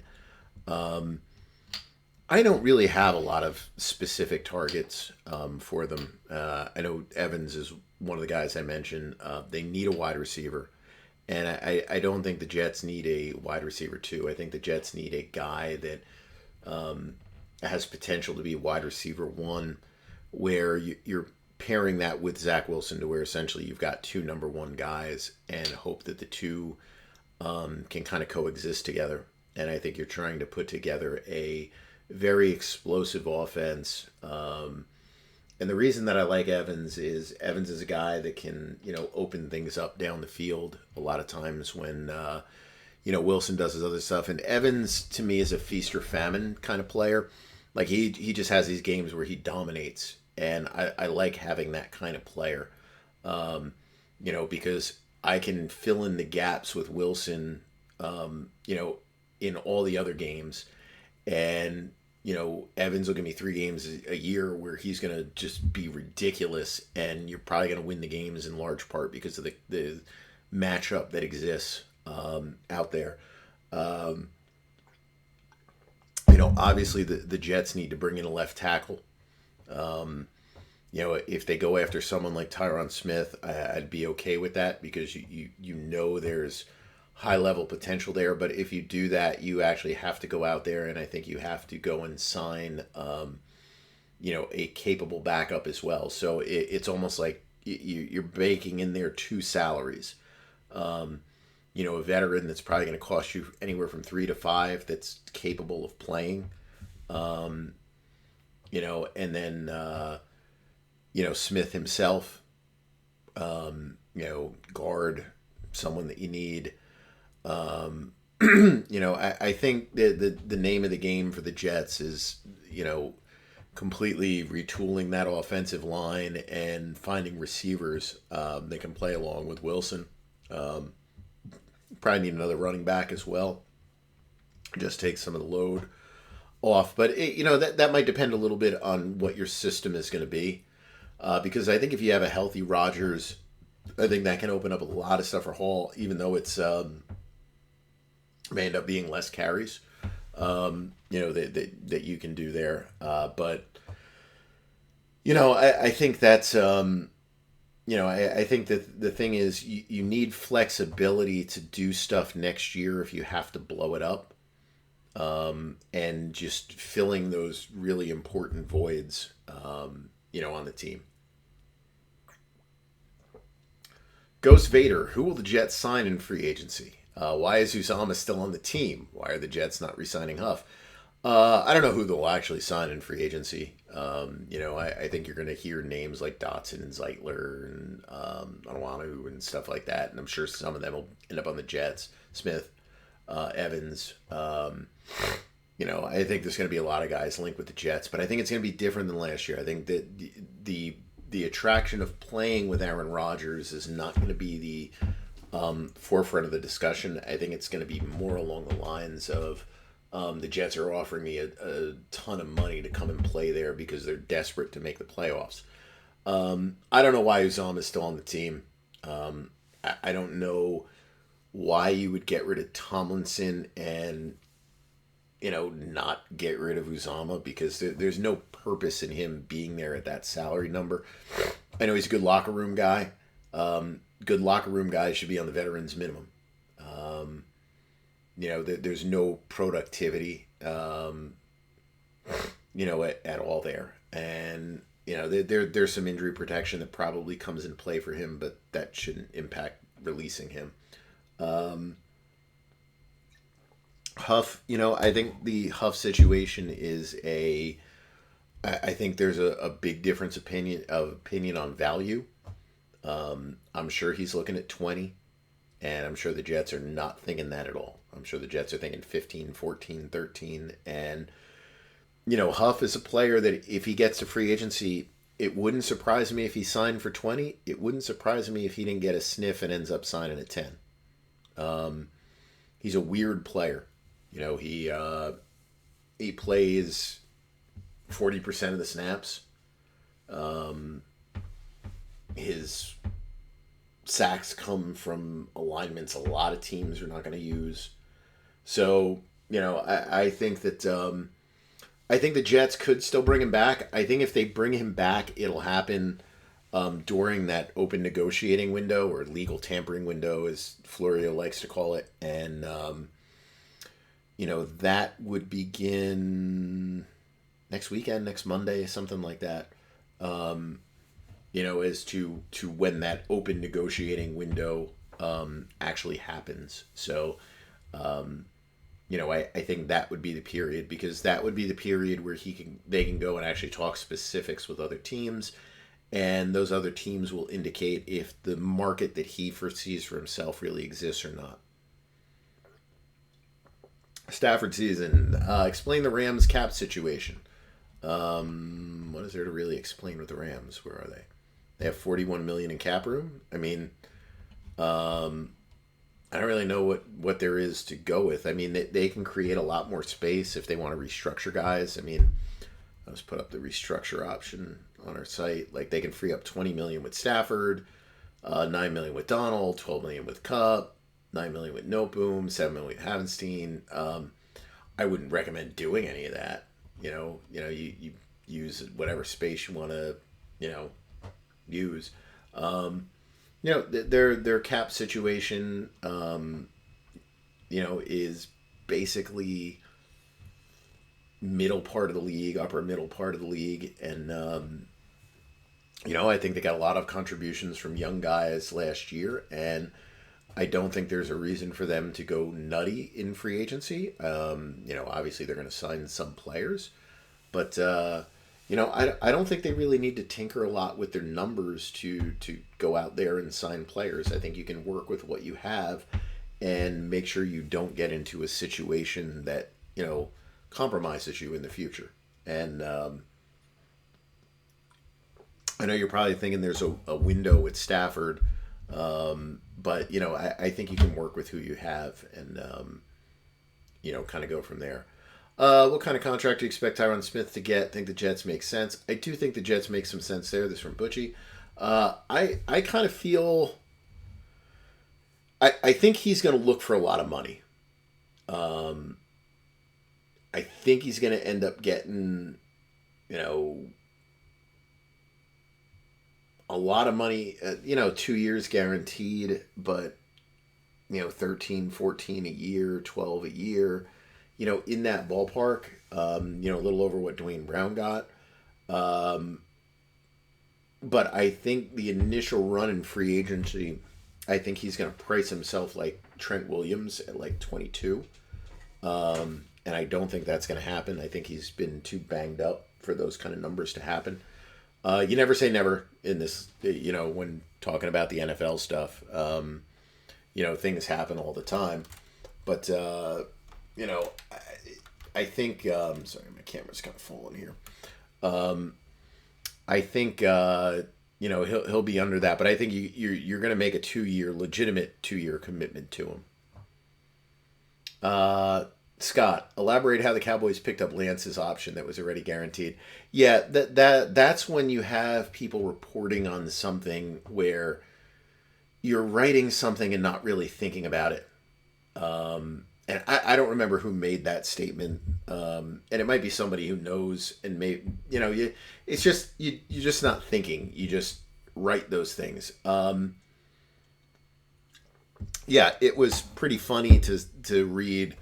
The Cowboys are not picking up Lance's option, but they are picking up his roster bonus. It's like, well, yeah, his roster bonus is guaranteed. Like, what choice do they have? Of course they owe him the money. So I think that was just a misunderstanding from the person who wrote about it, or not thinking when you write, and you just write something that really ends up being incredibly kind of stupid for anybody that knows anything about the contract stuff. But as a headline, I saw it pop up all over the place that they're opting into his roster bonus for the year. It's like, what? So, if you're all these different outlets and you want to pick up on that, more power to you, but you don't know what you're talking about. John Bradley Green, do you have any big name free agent signing predictions and contract amounts? I saw your podcast clip with Mike Evans headed to the Jets. So we do have a whole, free agent ranking section. Oh, it looks like I got logged out, so I'm not even going to bother trying to log back in. It's a we have those players there. So we have the top 60 players. I think I added like another 3 guys this week. I meant to add more, and I got so caught up in the different releases and adjustments and all these other things that I just didn't get around to doing it. And I'll probably have a couple others, but if you subscribe on it, we do have those, values that are there. But in terms of signing predictions, no, I don't usually go like crazy with that. The thing I mentioned in the podcast about Evans with the Jets, I actually thought the real interesting fit for Evans would be with the Dallas Cowboys. I don't think Dallas wants to pay, and Dallas has never been that active in free agency. And I don't think they want to go down the route of having, Evans at like 23 and CeeDee Lamb at like 27 or 28, at the same time. In the Jets case, what I like about the Jets fit with that is even though Wilson is going to look for an extension after this upcoming season, you can delay that. And even if you don't, you can stagger the impact between Evans and Wilson just because of the timing of it. The Cowboys can't really do that with CeeDee Lamb. But I thought from a standpoint of how he would play there, ways that they could fit him in that offense, and just having that, that big game threat, I thought he made a lot of sense for Dallas. If they really were all in, which Jerry said, but they're all in is he's just saying all in with no inkling of what all in even means. That'd be the case. But I don't usually get too much into the business of saying like, well, this guy should go here or this guy's going to go there. And, that doesn't go with me too much. But, we do have rankings for a lot of those players. I think I have Kirk Cousins number 1 on the board. Chris Jones number 2. Maybe Brian Burns at number 3. I have to think about that. But but we do have those on there. Clark Hunt cash spending compared to the other contenders in the past 10 years. I don't have that in front of me. To pull that up. And it's hard to say where you're going back in time. You can only compare to what teams spend now. The Chiefs are one of the lowest spending teams in the league. I mean, most years the Chiefs payroll is going to be 32, 30, 28, 27, 25. They're just one of the lowest spenders. There's no way around that. They're a incredibly well-run organization, and I think they proved that before Mahomes was even there, that they're a really well-run organization. But if you don't have Mahomes on that team, they are not going to make the investments that are probably necessary to get you past a certain level. It's really not much different than the Patriots. The Patriots have been a lower spending team through the years, and when you had Tom Brady on that team, the lower spending was not an issue. You got by just by Brady being that good, and using the presence of Brady in many ways to sign a lot of veteran players that could still play, but getting them to kind of take pay cuts as to their expectation level, to go to New England. I don't think Kansas City does that part of it. I think Kansas City is just very calculated with the way they spend their money and how they budget everything. But yeah, I think if you went over a 10-year period and you looked at spending relative to the rest of the league, I'm sure that, they're going to be pretty low, and a lot of the teams that have done well, with the exception of the Patriots, are probably going to be a little bit higher in there. But, the interesting thing when you do look at things that way, it is how successful have teams been over, a longer period of time. So one of the things that I did this week, and, of course you get a bunch of comments, people just saying, well, this scoring system is stupid. It's like, look, it's a throwaway post on Twitter. Let me see if I can dig it up. I'm just going to run through my own timeline of junk that I've put up there. So here you go. So here's playoff success versus cash spending over the past 5 years. So basically, what I did for this was, if you made the wild card round, you got 1 point.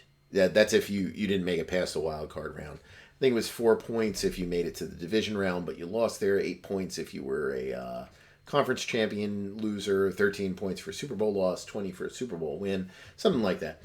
And you can see here. If you're following along, if not, just go on Twitter, look on my profile, and you'll see a little chart that's there. You can see that for the most part, the teams that have spent money have been more successful in the playoffs overall than the teams that haven't spent money, with the exception of the Kansas City Chiefs, who are just ridiculous. With the amount that they've spent and how successful they've been with the multiple Super Bowl championships and everything else. Now, I think one of the differences is if you look over the long term at some of these teams, you'll probably see, if you want to get into the financial kind of terms with it, a lot of volatility. Kansas City has not been volatile. San Francisco hasn't been too volatile. And, Buffalo, for the most part, hasn't been. But, Tampa Bay, it was a period of success. And I know this year they were successful, but that was frankly success in a bad division. So I think when you look at teams like Tampa, you get a lot of ups and a lot of downs. I think if you look at Baltimore, they really haven't had big lows, but you haven't really had like super highs either. Tennessee has had some really good and really bad years. Green Bay probably falls a little bit into that category at times as well.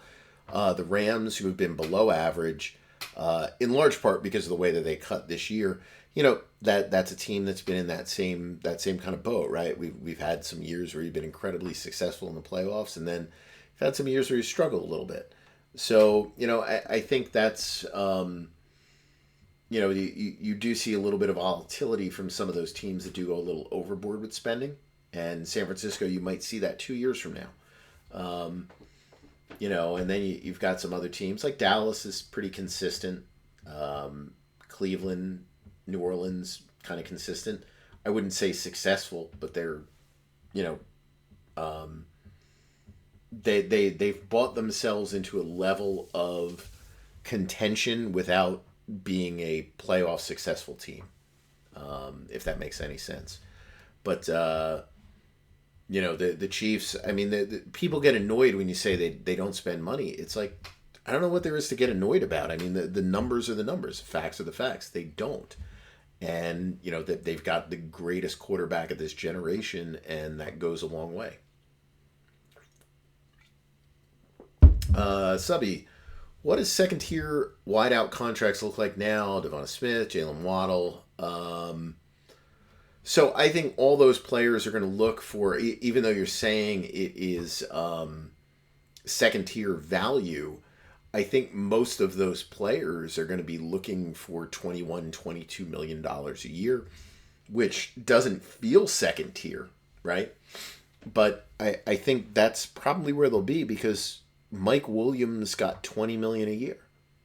So maybe they won't get the guarantees of the A.J. Browns, right? Those guys are on contracts that are 4 or 5 years in length. The Mike Williams deal was 2 years guaranteed on a 3-year contract. So you might have those contracts kind of fall into that bucket to where the cash payouts up front are a little bit lower.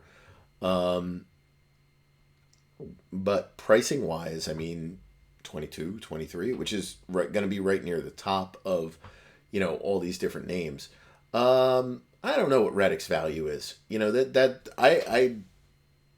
I'm sure he's looking for a lot of money. And I'm sure the Eagles, this is why they gave him permission to seek a trade. It's like they can't justify going into someone who's 30 years old and doing another big deal with him. I'm sure he's looking for 20, and, he can try and look to see what Hunter gets or something like that. But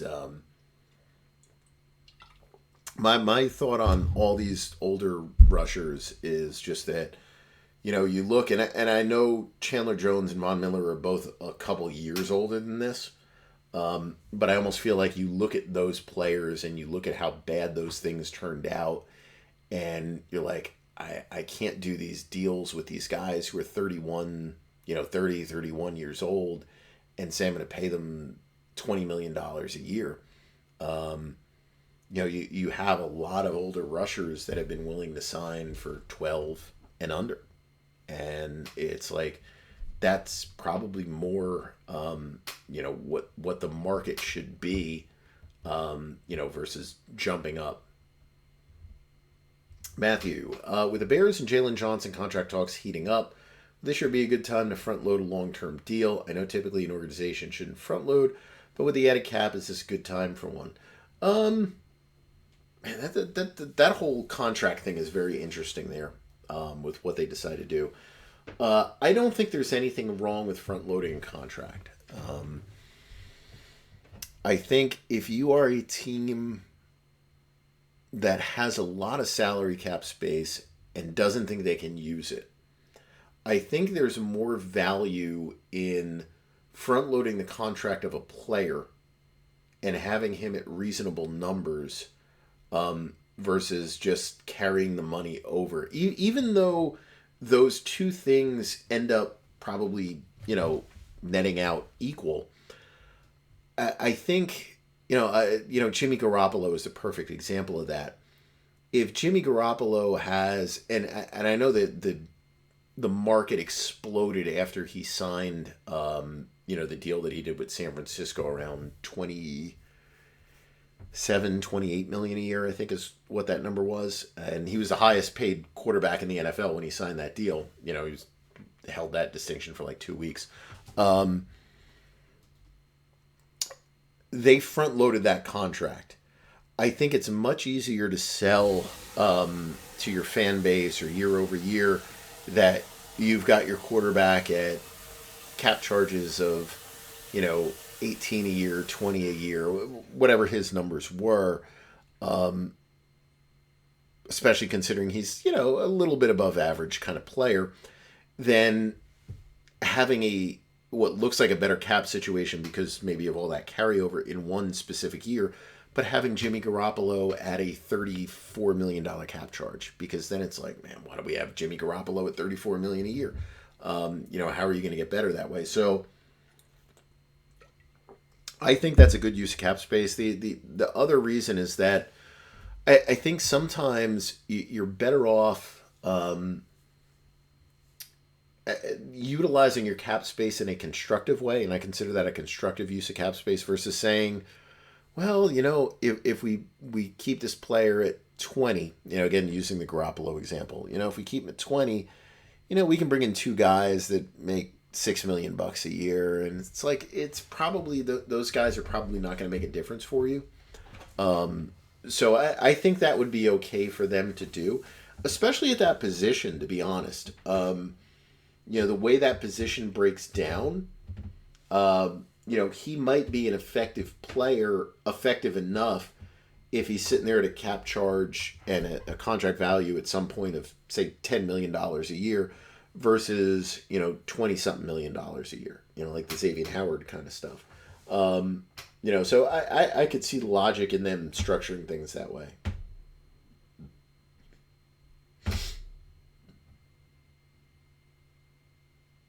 Michael, CBA states with trades, acceleration doesn't take place until a player's contract is assigned to the receiving team. Trade could happen before the draft with a player to be named after June 1 and treated like a post-June 1, correct or no?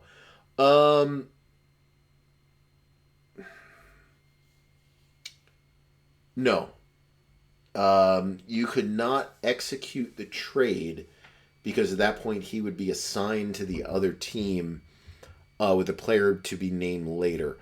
You would, if you wanted to get the June 1 treatment, the way that you would have to do it is, it's no different than when you see trades like when, Sam Bradford, was it Bradford that was traded to the Cardinals? No, that happened on the first day of free agency. Those all came out of nowhere. Bradford, and I remember it broke the website. It was like Bradford and Jimmy Graham and stuff like that.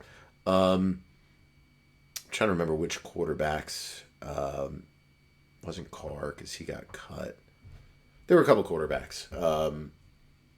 I'm just not thinking of the names. Wilson maybe was one of them. There were a couple of guys who got traded beforehand. It would be similar to the guys who get traded before the start of free agency. Maybe Nick Foles was another one. Where the way that it works is you agree to a trade, everybody reports on it, okay? And you don't execute the trade until a certain date. So it would be the equivalent of like, I don't know, whatever. Let's say you want to trade A.J. Brown, on the Eagles or whatever there, and you wanted to wait until post June 1. You would make an agreement to say, I'm going to trade A.J. Brown to this team for a 2025 number 1 draft pick, and I don't know, whatever player you want to throw in there, just league average wide receiver, something like that. You would have it out there, and it would be reported on everywhere, and you would wait until June 2nd to execute the trade, at which point A.J. Brown would be assigned to the new team, whatever random player would be assigned to the Eagles. But you can't do the trade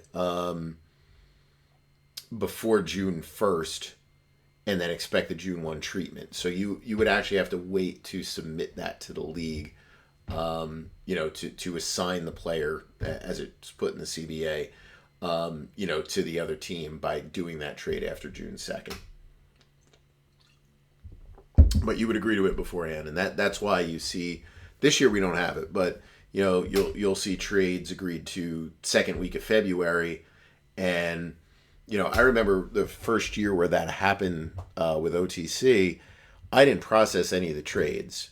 And it was like, well, this is the way the cap hits work right now. And then finally it was like, all right, everybody's reporting it as a done deal. I'm getting so many questions about it. I'm just going to move these players to the new team. And then if something falls through, I'll go back and change it. But originally I used to wait with it, but it became too difficult. So it would be the same. It's the same kind of situation. Peter, what's the latest? The Vikings can push back Kirk Cousins' void date. It's already at the latest date. It's the last day of the league year. You can't push a void date into the new league year. Rick, is Alvin Kamara staying with the Saints? I would think no. I still have them up here. So he's set to earn 11.2, 11.7 on the year. There is 17.2 dead. He's another one like Marcus May. It might be one of those situations where that increase in cap allows them to do something with him. I think they should move on. My guess is they're going to try and negotiate a pay cut and keep him for another year on a lower contract. So yeah, I guess if I had to put money on it, I would probably say he stays with the Saints. Brian, how much are the Commanders actually required to spend in cash this year to meet their 3-year total? The number I came up was just under 206. I'd have to look at that. I don't even know what those numbers are.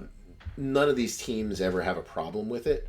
Washington's payroll has been on the lower end, but I don't think it's so low that there's an issue there. Remember, the other thing is, even if you have these low payrolls and you have the bucket that you have to pay in, and off the top of my head, I don't even remember what those years are. You have until March of 2025 to execute contracts that would impact 2024 cash spending. The way that it works from a league perspective is, let's say that I went in there. I'll use the Saints as an example just because they're open. So let's say that the Saints convert Ramczak's salary. So they're going to convert about a little more than $15 million, into a signing bonus. That actually would count as cash paid on the 2023 league year.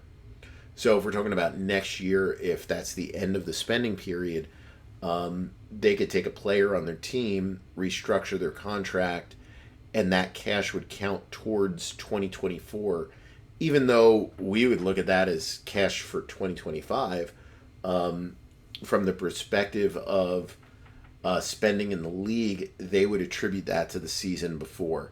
So that's actually one of the difficulties that I have with tracking those numbers, because I don't date the transactions on the restructures, but the restructures that happen before the start of the league year actually get attributed to the prior league year. It's a big whiff by the player side. It's basically a loophole to allow owners an extra year, to get their spending numbers there. And quite frankly, nobody's really been that close on the spending. The spending limits they have no teeth to them at all. Steven, could the Jets, after Brees' third season, rip up his fourth year of the rookie contract, give him an extension?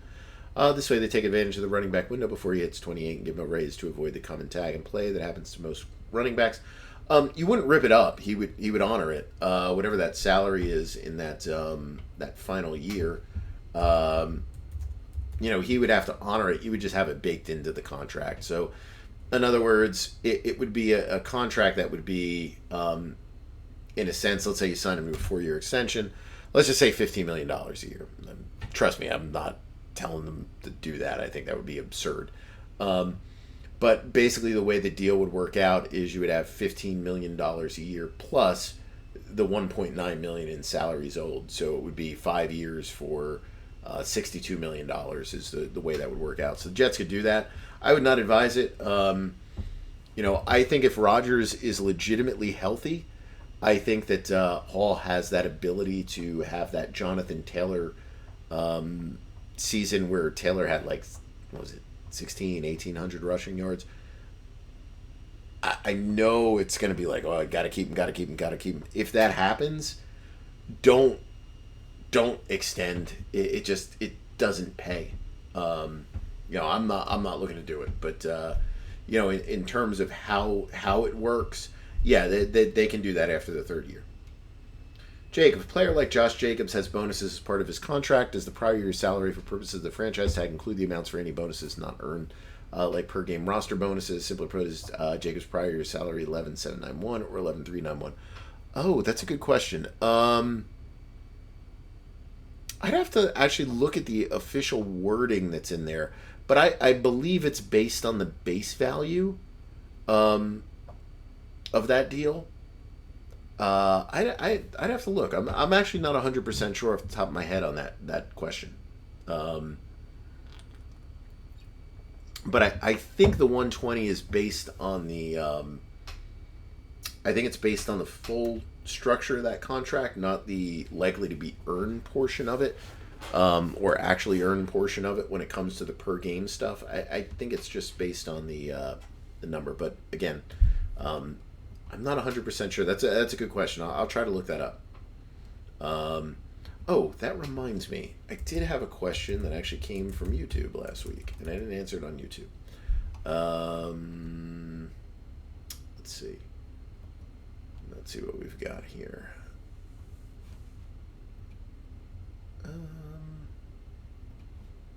Let's see if I can dig it up.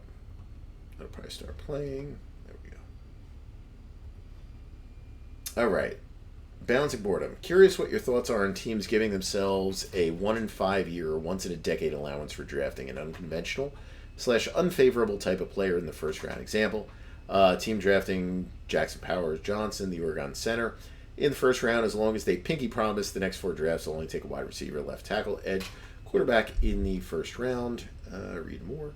Only ask because a lot of top people in various fields do certain rules to aid their decision-making. Normally give themselves, it's okay to break the rules as long as you do it very rarely, get out of jail free card. Example, Warren Buffett. Many thanks for an interesting podcast. Response on that, I would disagree with a center being a good first-round pick, but I digress. They're right that they do typically have a decent hit rate, but yeah, so sorry, I had to go grab another one.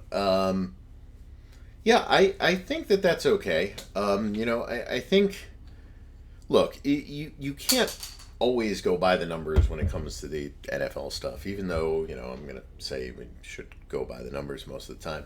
There are times when you're going to have to go out there, you're going to have to take risks, you're going to have to think a little different than, everybody else. And, I think if there is one of those guys, if you're going to do that, if you're going to go out there and you're going to do something that is a little bit out of the norm, I think you have to go and try to fix that as best you can by saying, look, this is our one time where we're going to do this. Whether that's trading up for a player, whether that's taking like kind of an oddball position to where, you look at it and go, okay, in the second round, we're definitely not doing anything crazy, and we promise, the next, 3, 4, 5 years or whatever it might be, that will do stuff kind of normal.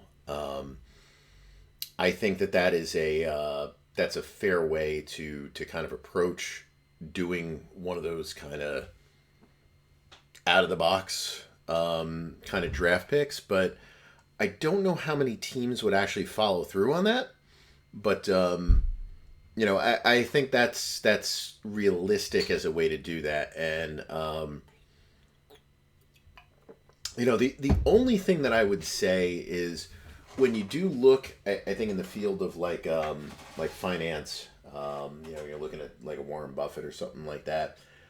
I think a lot of times when they're saying they're going to do that, you're looking at something that is a high risk, high reward proposition.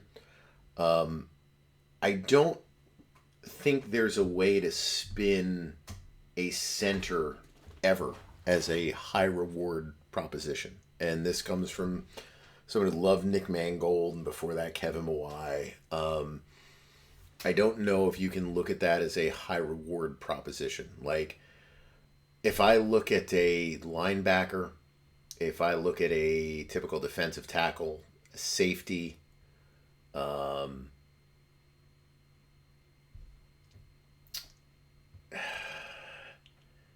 1 in a million chance on a tight end, but like a guard, a right tackle, probably even a left tackle.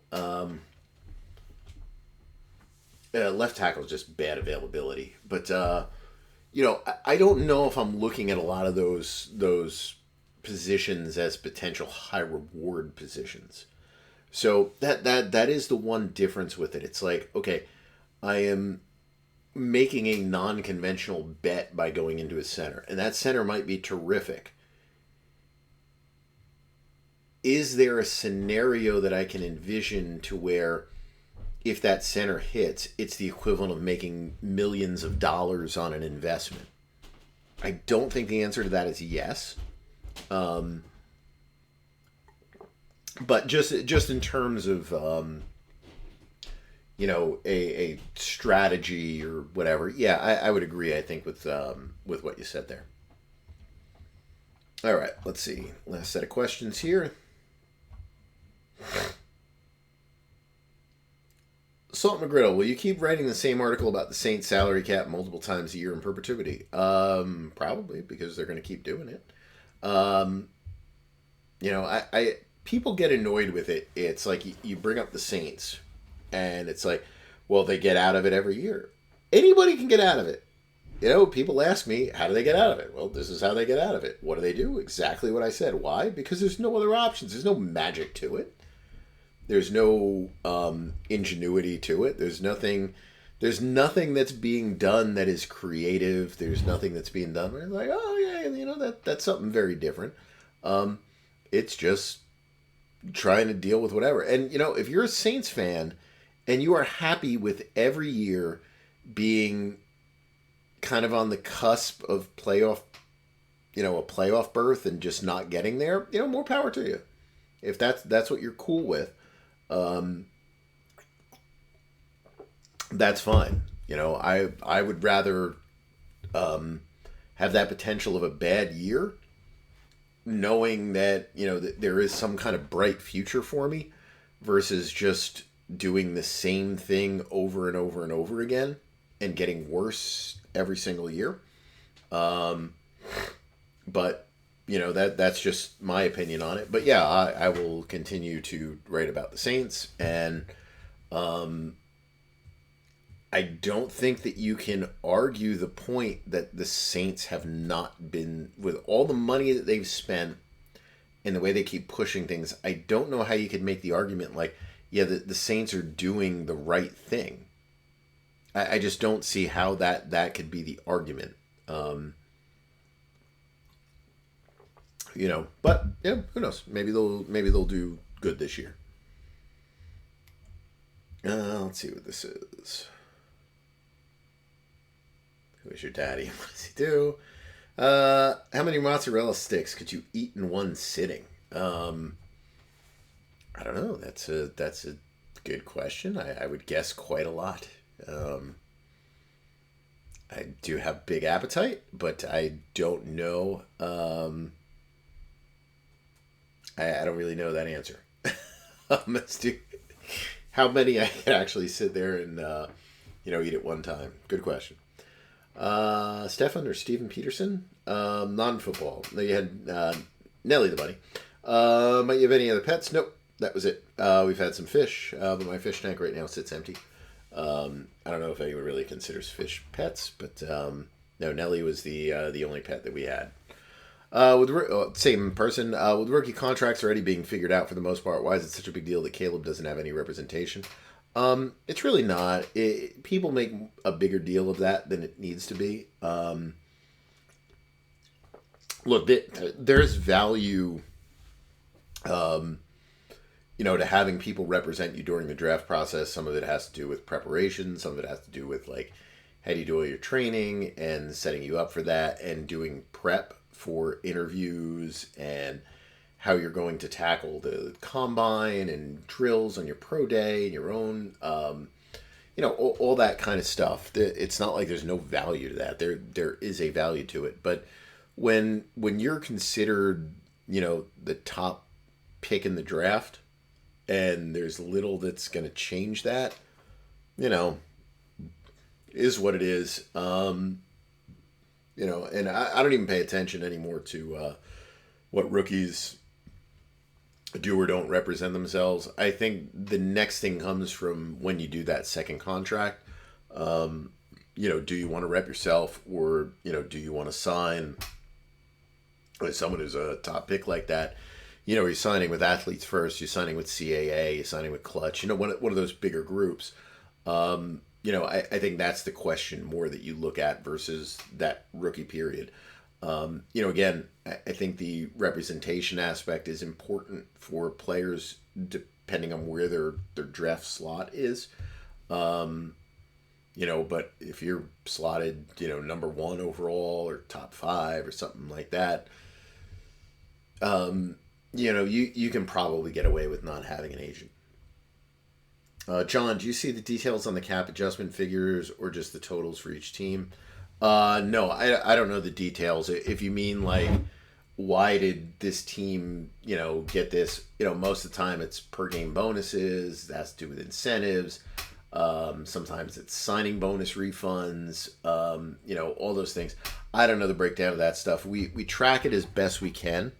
And most years I actually put up my own estimates. I didn't do it this year. I don't really know why. I just didn't bother doing it. But I just get the totals for the teams. Let's see.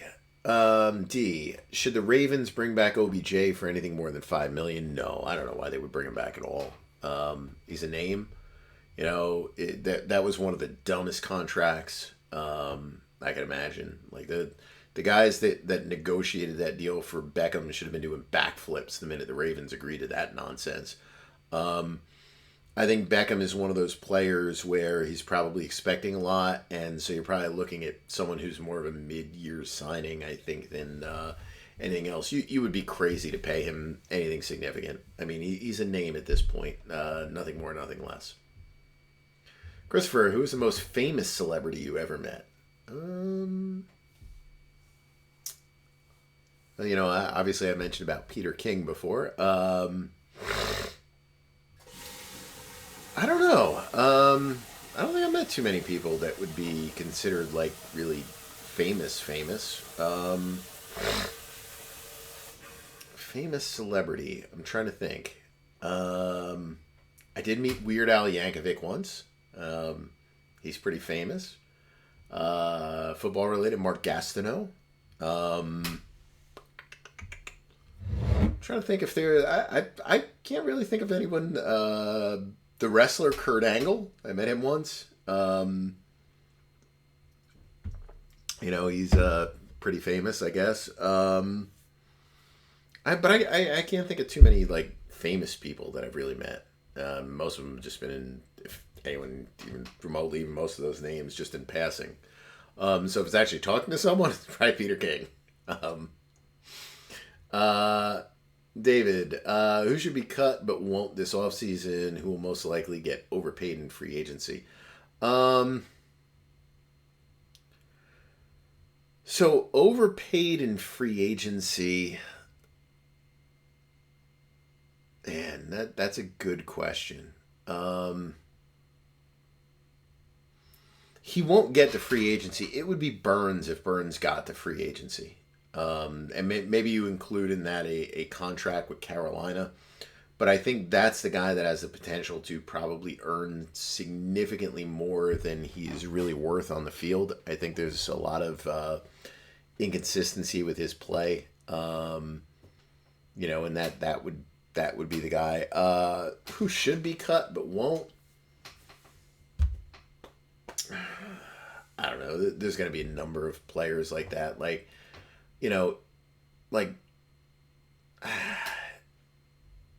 Either Khalil Mack or Joey Bosa should be traded. I can't say cut, but, they should be traded. They probably won't be. They'll probably run it back with those guys. I don't know what the Seahawks are thinking. Tyler Lockett is someone that probably should go. He's going to remain. He might remain. But again, that's more of a trade scenario. Kamara that we mentioned, if they come to a different agreement with him, that might be a player who sticks that probably should go. So I think it's a couple of players like that, but I think for the most part, I think the league is usually pretty good with not going crazy with the guys that they should cut and end up keeping. Let me pull up transactions table real quick. Let's see if there's anybody I see that has a big cap savings that maybe won't go. Again, Buckner, DeForest Buckner, I think you make a case for trading him. Pretty confident Mike Williams will be cut. Cam Robinson probably will be cut.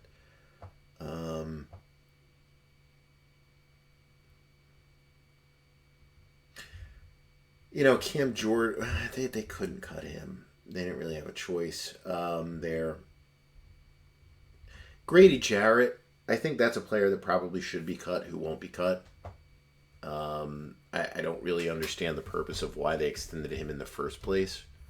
I'm assuming Harrison Smith will be cut. Jimmy Garoppolo will be cut. C.J. Mosley, I think you can make an argument that he's a player who should be redone, his deal. Might not be. Just getting lower in the numbers here. Any of the Broncos receivers who make it through, I think you make an argument for all those guys. They should be cut. Baker of the Dolphins. Those names stand out. Stanley and the Ravens. I think that's one that you can consider. It's been hurt a lot.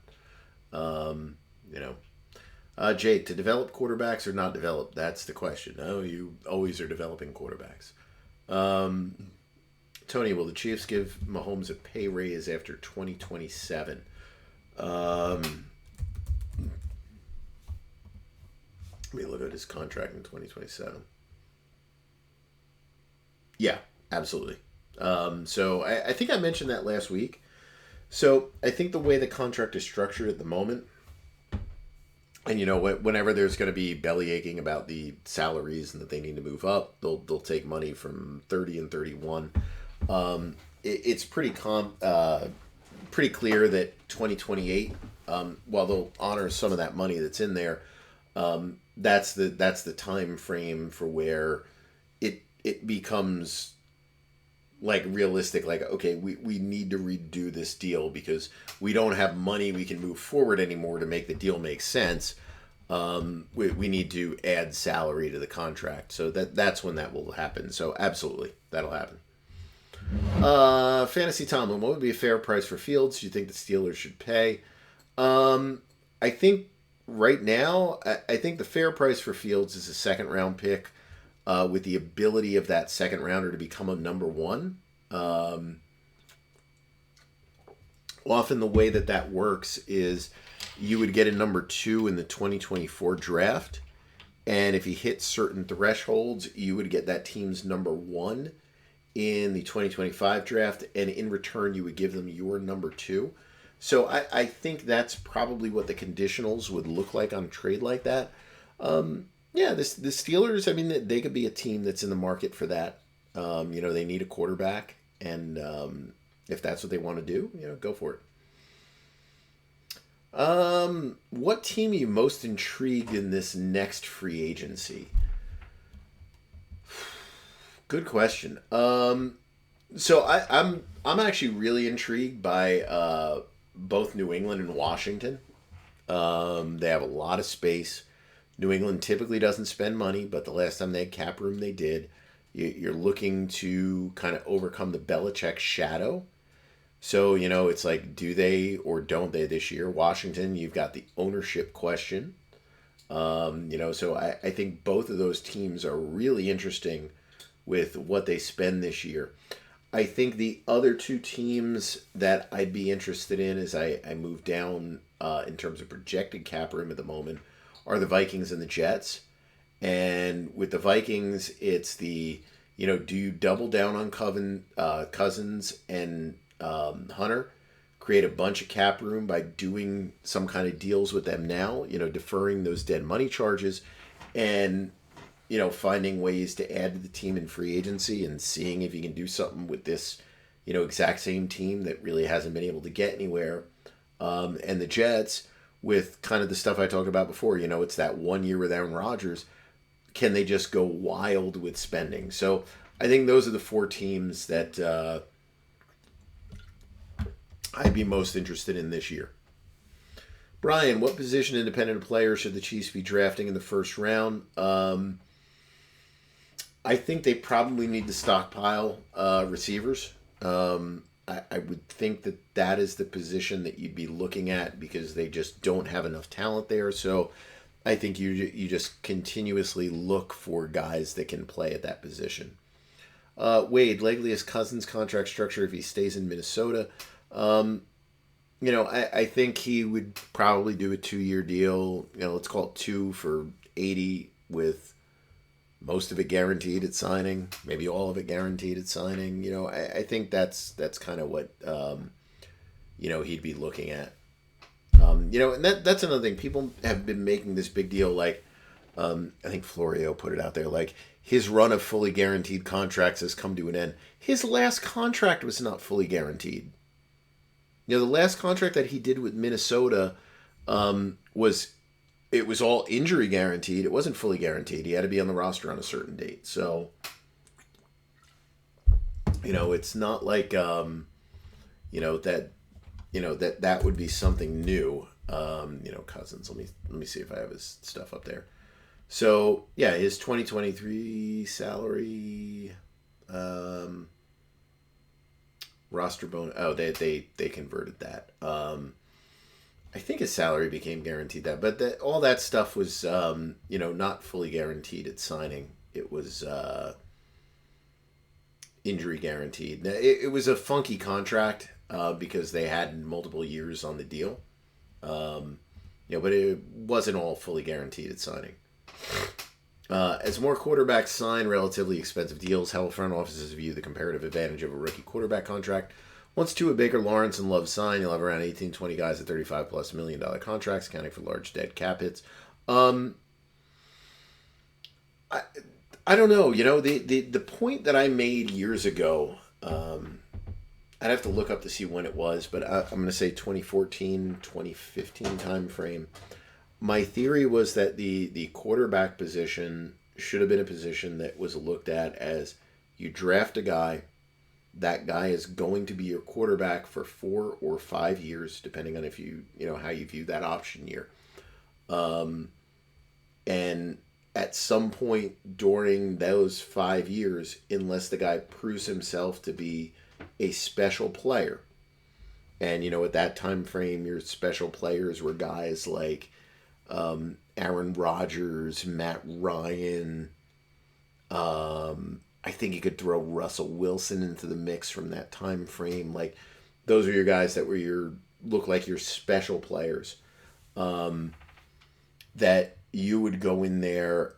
Otherwise, if you had any of the other their players, and after 2 or 3 years in the league, you would draft another quarterback. And the way the cycle made the most sense for trying to compete in the NFL was, I'm going to take my players and I'll run their rookie contracts out, and I'll tag and trade, or I'll trade them in their option year, whatever.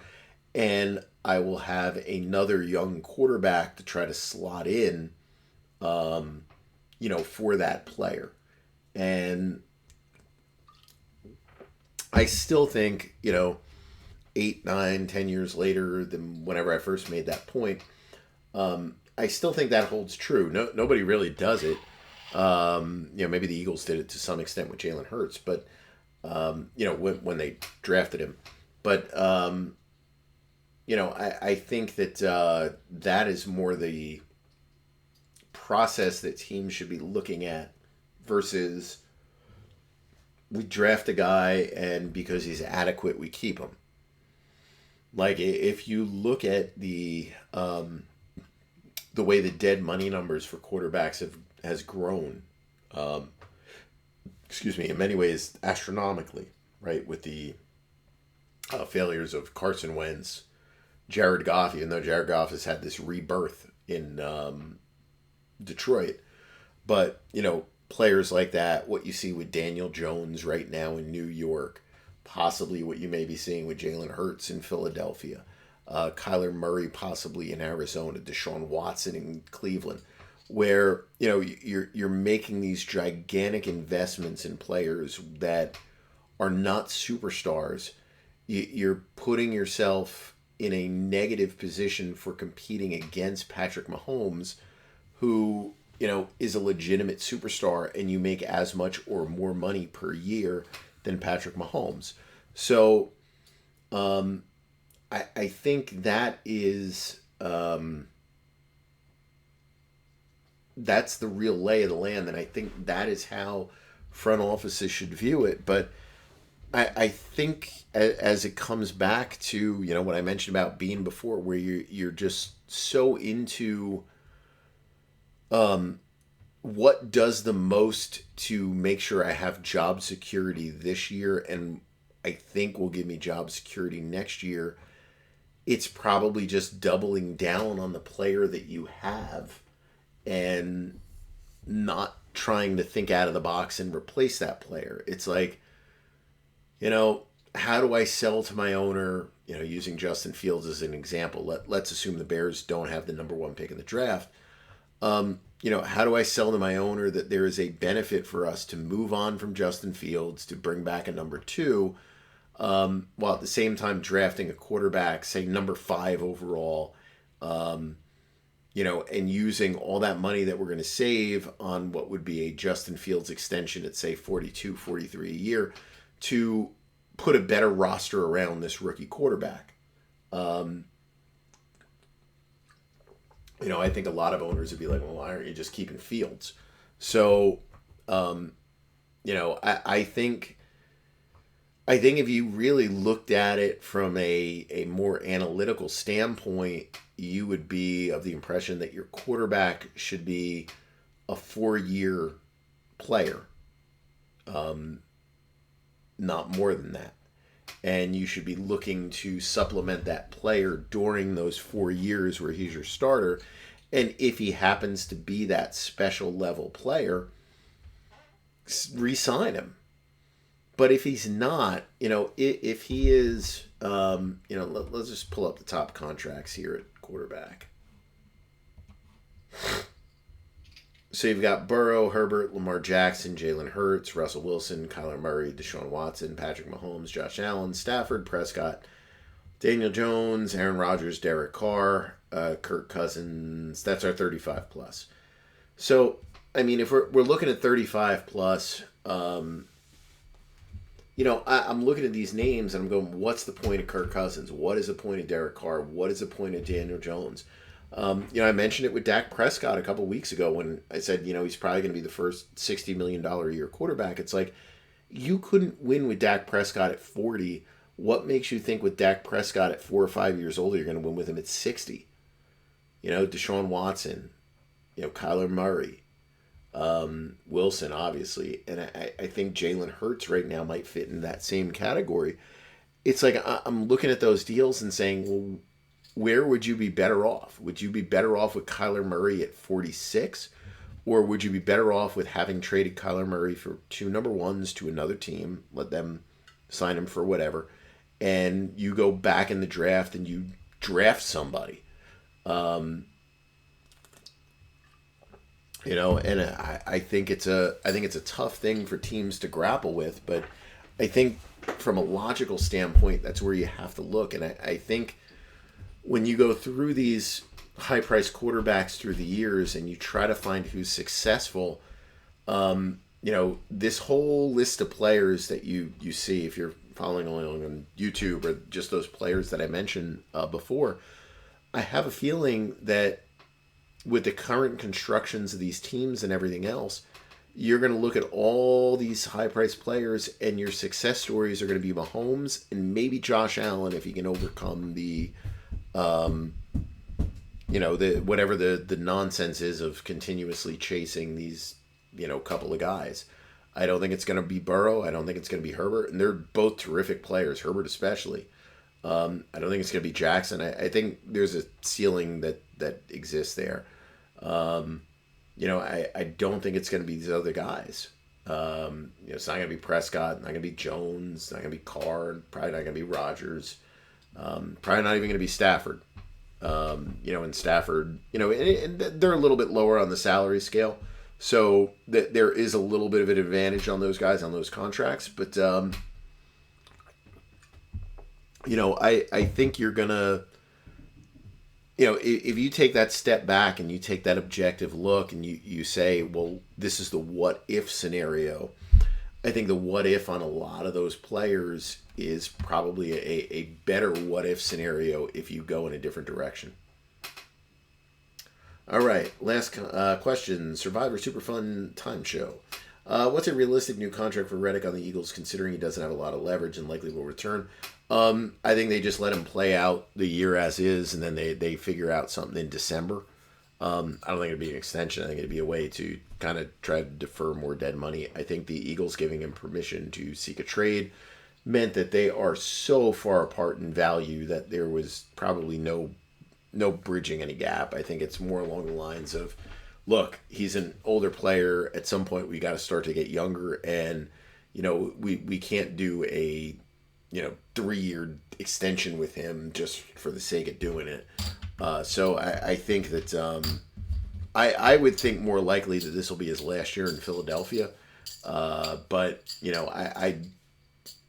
I can't give you a contract number because I don't think anything will happen. But I guess we'll wait and see.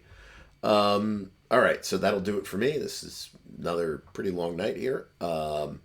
So we're going to be by next weekend, and I'm hoping to do a podcast. But we will be right up against the start of free agency.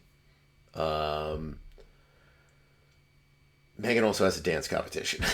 So that makes it a little more difficult. Now, I'm going to be home, I think. I'll be following along online with her dance. Maybe we'll put something online if she wants me to. I guess the thing that I would say that I mention every year, and I'll certainly mention it next week in a podcast if we do it. Bear with us with all the contract stuff we do. We get hammered with traffic during this week, or during the free agency period. The other thing is numbers will come out, and we'll run with certain stuff, but there's very little I can run with when something comes out and says, player signed for 360. The best I can do is just throw 360 up there and throw them in as an active contract with empty salary cap numbers. So just bear with us as we go through it. We try to keep up with the stuff as best we can, deal with the traffic as best we can. It's always a little bit of strain on the server. I remember the first year of free agency when I did OTC, we crashed the entire server for the company we were with, and I had to move to a much bigger package. I had no idea that we would get that kind of interest with doing it. But, just bear with us during that time. I will do the contract grades as the deals come in, but I don't like doing the grades until I get the full information on the deals. So, I hate, and everybody writes about them all the time. You'll get a deal that comes in and it'll say 460, and you go, well, that's a good deal for this guy, or that's a bad deal for that guy. 460, it could be a lot of different ways to do it. And you could throw whatever numbers in there. You could have a deal that's 100 that is legitimately 3 for 50 and one crazy year for $50 million. Like, who knows? So I usually wait until that point in time. We will have on the front page of the website, if you're following along here on YouTube, you can see it. But if you scroll down, you'll see sections that are right underneath the articles here, top contracts. Then it'll say 2024 cap space. You'll have 2024 free agent spending. That'll show you what teams have spent on free agents. So if you click on that, this is a good way to see free agent spending. So right now what we have, I don't know why those numbers aren't matching up. I'll have to actually ask Nick that. I'll try to ask him tomorrow. I think the free agent spending is probably showing franchise tags in there.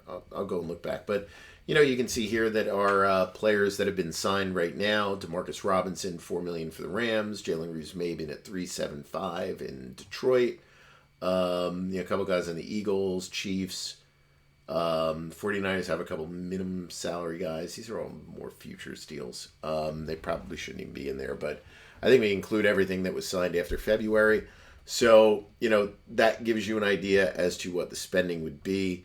That's the difference is these do hold the franchise tenders because I have T. Higgins on a franchise tender, and with the Chiefs, it's Snead as a franchise tender. Even though this is not official yet, I do have that up there. If you want to see the latest deals that we upload as we get those numbers, you can see that on the site, recent notable contracts. That'll be based on the date that those players signed. Not so much the date we get the information on, but that's where you can see those numbers. But just bear with us as we go through all this stuff.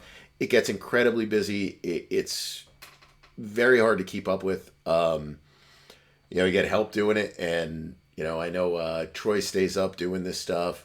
I pretty much wait myself out a lot of times. Staying up late at night, figuring out cap numbers, cap hits, and everything else, and putting those numbers in, trying to get some grades up there on contracts that we do. The other thing is just know, what I mentioned before with like that Madison deal or one of the other guys, things change. So sometimes we'll put up a certain set of estimates. It may change 3 days later when we get better information or, something else comes out about a deal. Excuse me. Getting late. Oh boy. Those are just different things to keep in mind. So just bear with it. I as always, this is a busy time of year for everything we do. I know this is the most traffic we get for podcasts. January, February, March are the most traffic that we get on the website pretty much all year long. And, I just thank everybody for doing that. I thank anyone that subscribes on the premium end of it. Really helps us keep up with all the different server costs and everything else that's associated with it. I know a couple people have asked about the ad-free aspect of it. We will do that with premium members at some point. I'm kind of fiddling with a couple of things with the service. And I think, by summertime, I think I should have it all figured out to where it'll work that way, to where when you're logged in, you won't have to see the ads, because I know we run a lot of stuff on there, but we're just trying to, cover some of the stuff that's associated with running the website and everything else. But just thank you very much for following along and, just keeping us out there as kind of the, I guess the top source on the salary cap and contract end of these things. So hopefully I'll talk to everybody next week. So have a great week, and hopefully I will talk to you all again soon.